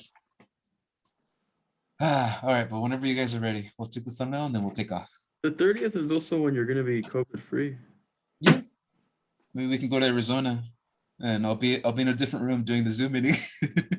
Oh no, man, it's all good. Oh man, Hold on, I'm almost ready. Sammy, there's no food this time. You got no food for the thumbnail. Oh, we're doing a thumbnail. Let me see. That's why I said that two times. Sorry, now. I was looking at the calendar, dog. All right, I Rigo, got- not I got yet. the- Rigo, not yet. Yeah. Not yet. I got the socks on. We're getting there. All right. All right. 3, 2, 1. Got it. Fuck, my eyes went dry for some reason. I can believe it. Hey, God. Rigo, Yeah? you want to play Mario 3D World? Let's see, what time is it? Yeah, I got time. Wait, Hell Sammy, yeah. food. Oh, that's No. right. I thought we would leave later at 12. Well, if they're both here now, and we have the ability to go now, wouldn't it be better to go now? No. Yeah, sure, let's go. Okay. Plus, Okay. we'll start doing the Mario thing again once I'm fully vaccinated and I come Right. over. Also, That's fucking Rigo, bullshit. Sammy, if for whatever You reason can my mom replay isn't, the Mario thing. if dad isn't here or mom isn't here, then yeah, sure. You can. Mario isn't here. Anyways, I'll see you guys next time. Goodbye. I'll see you next week. Good luck. Take care. See ya. Good game. GG.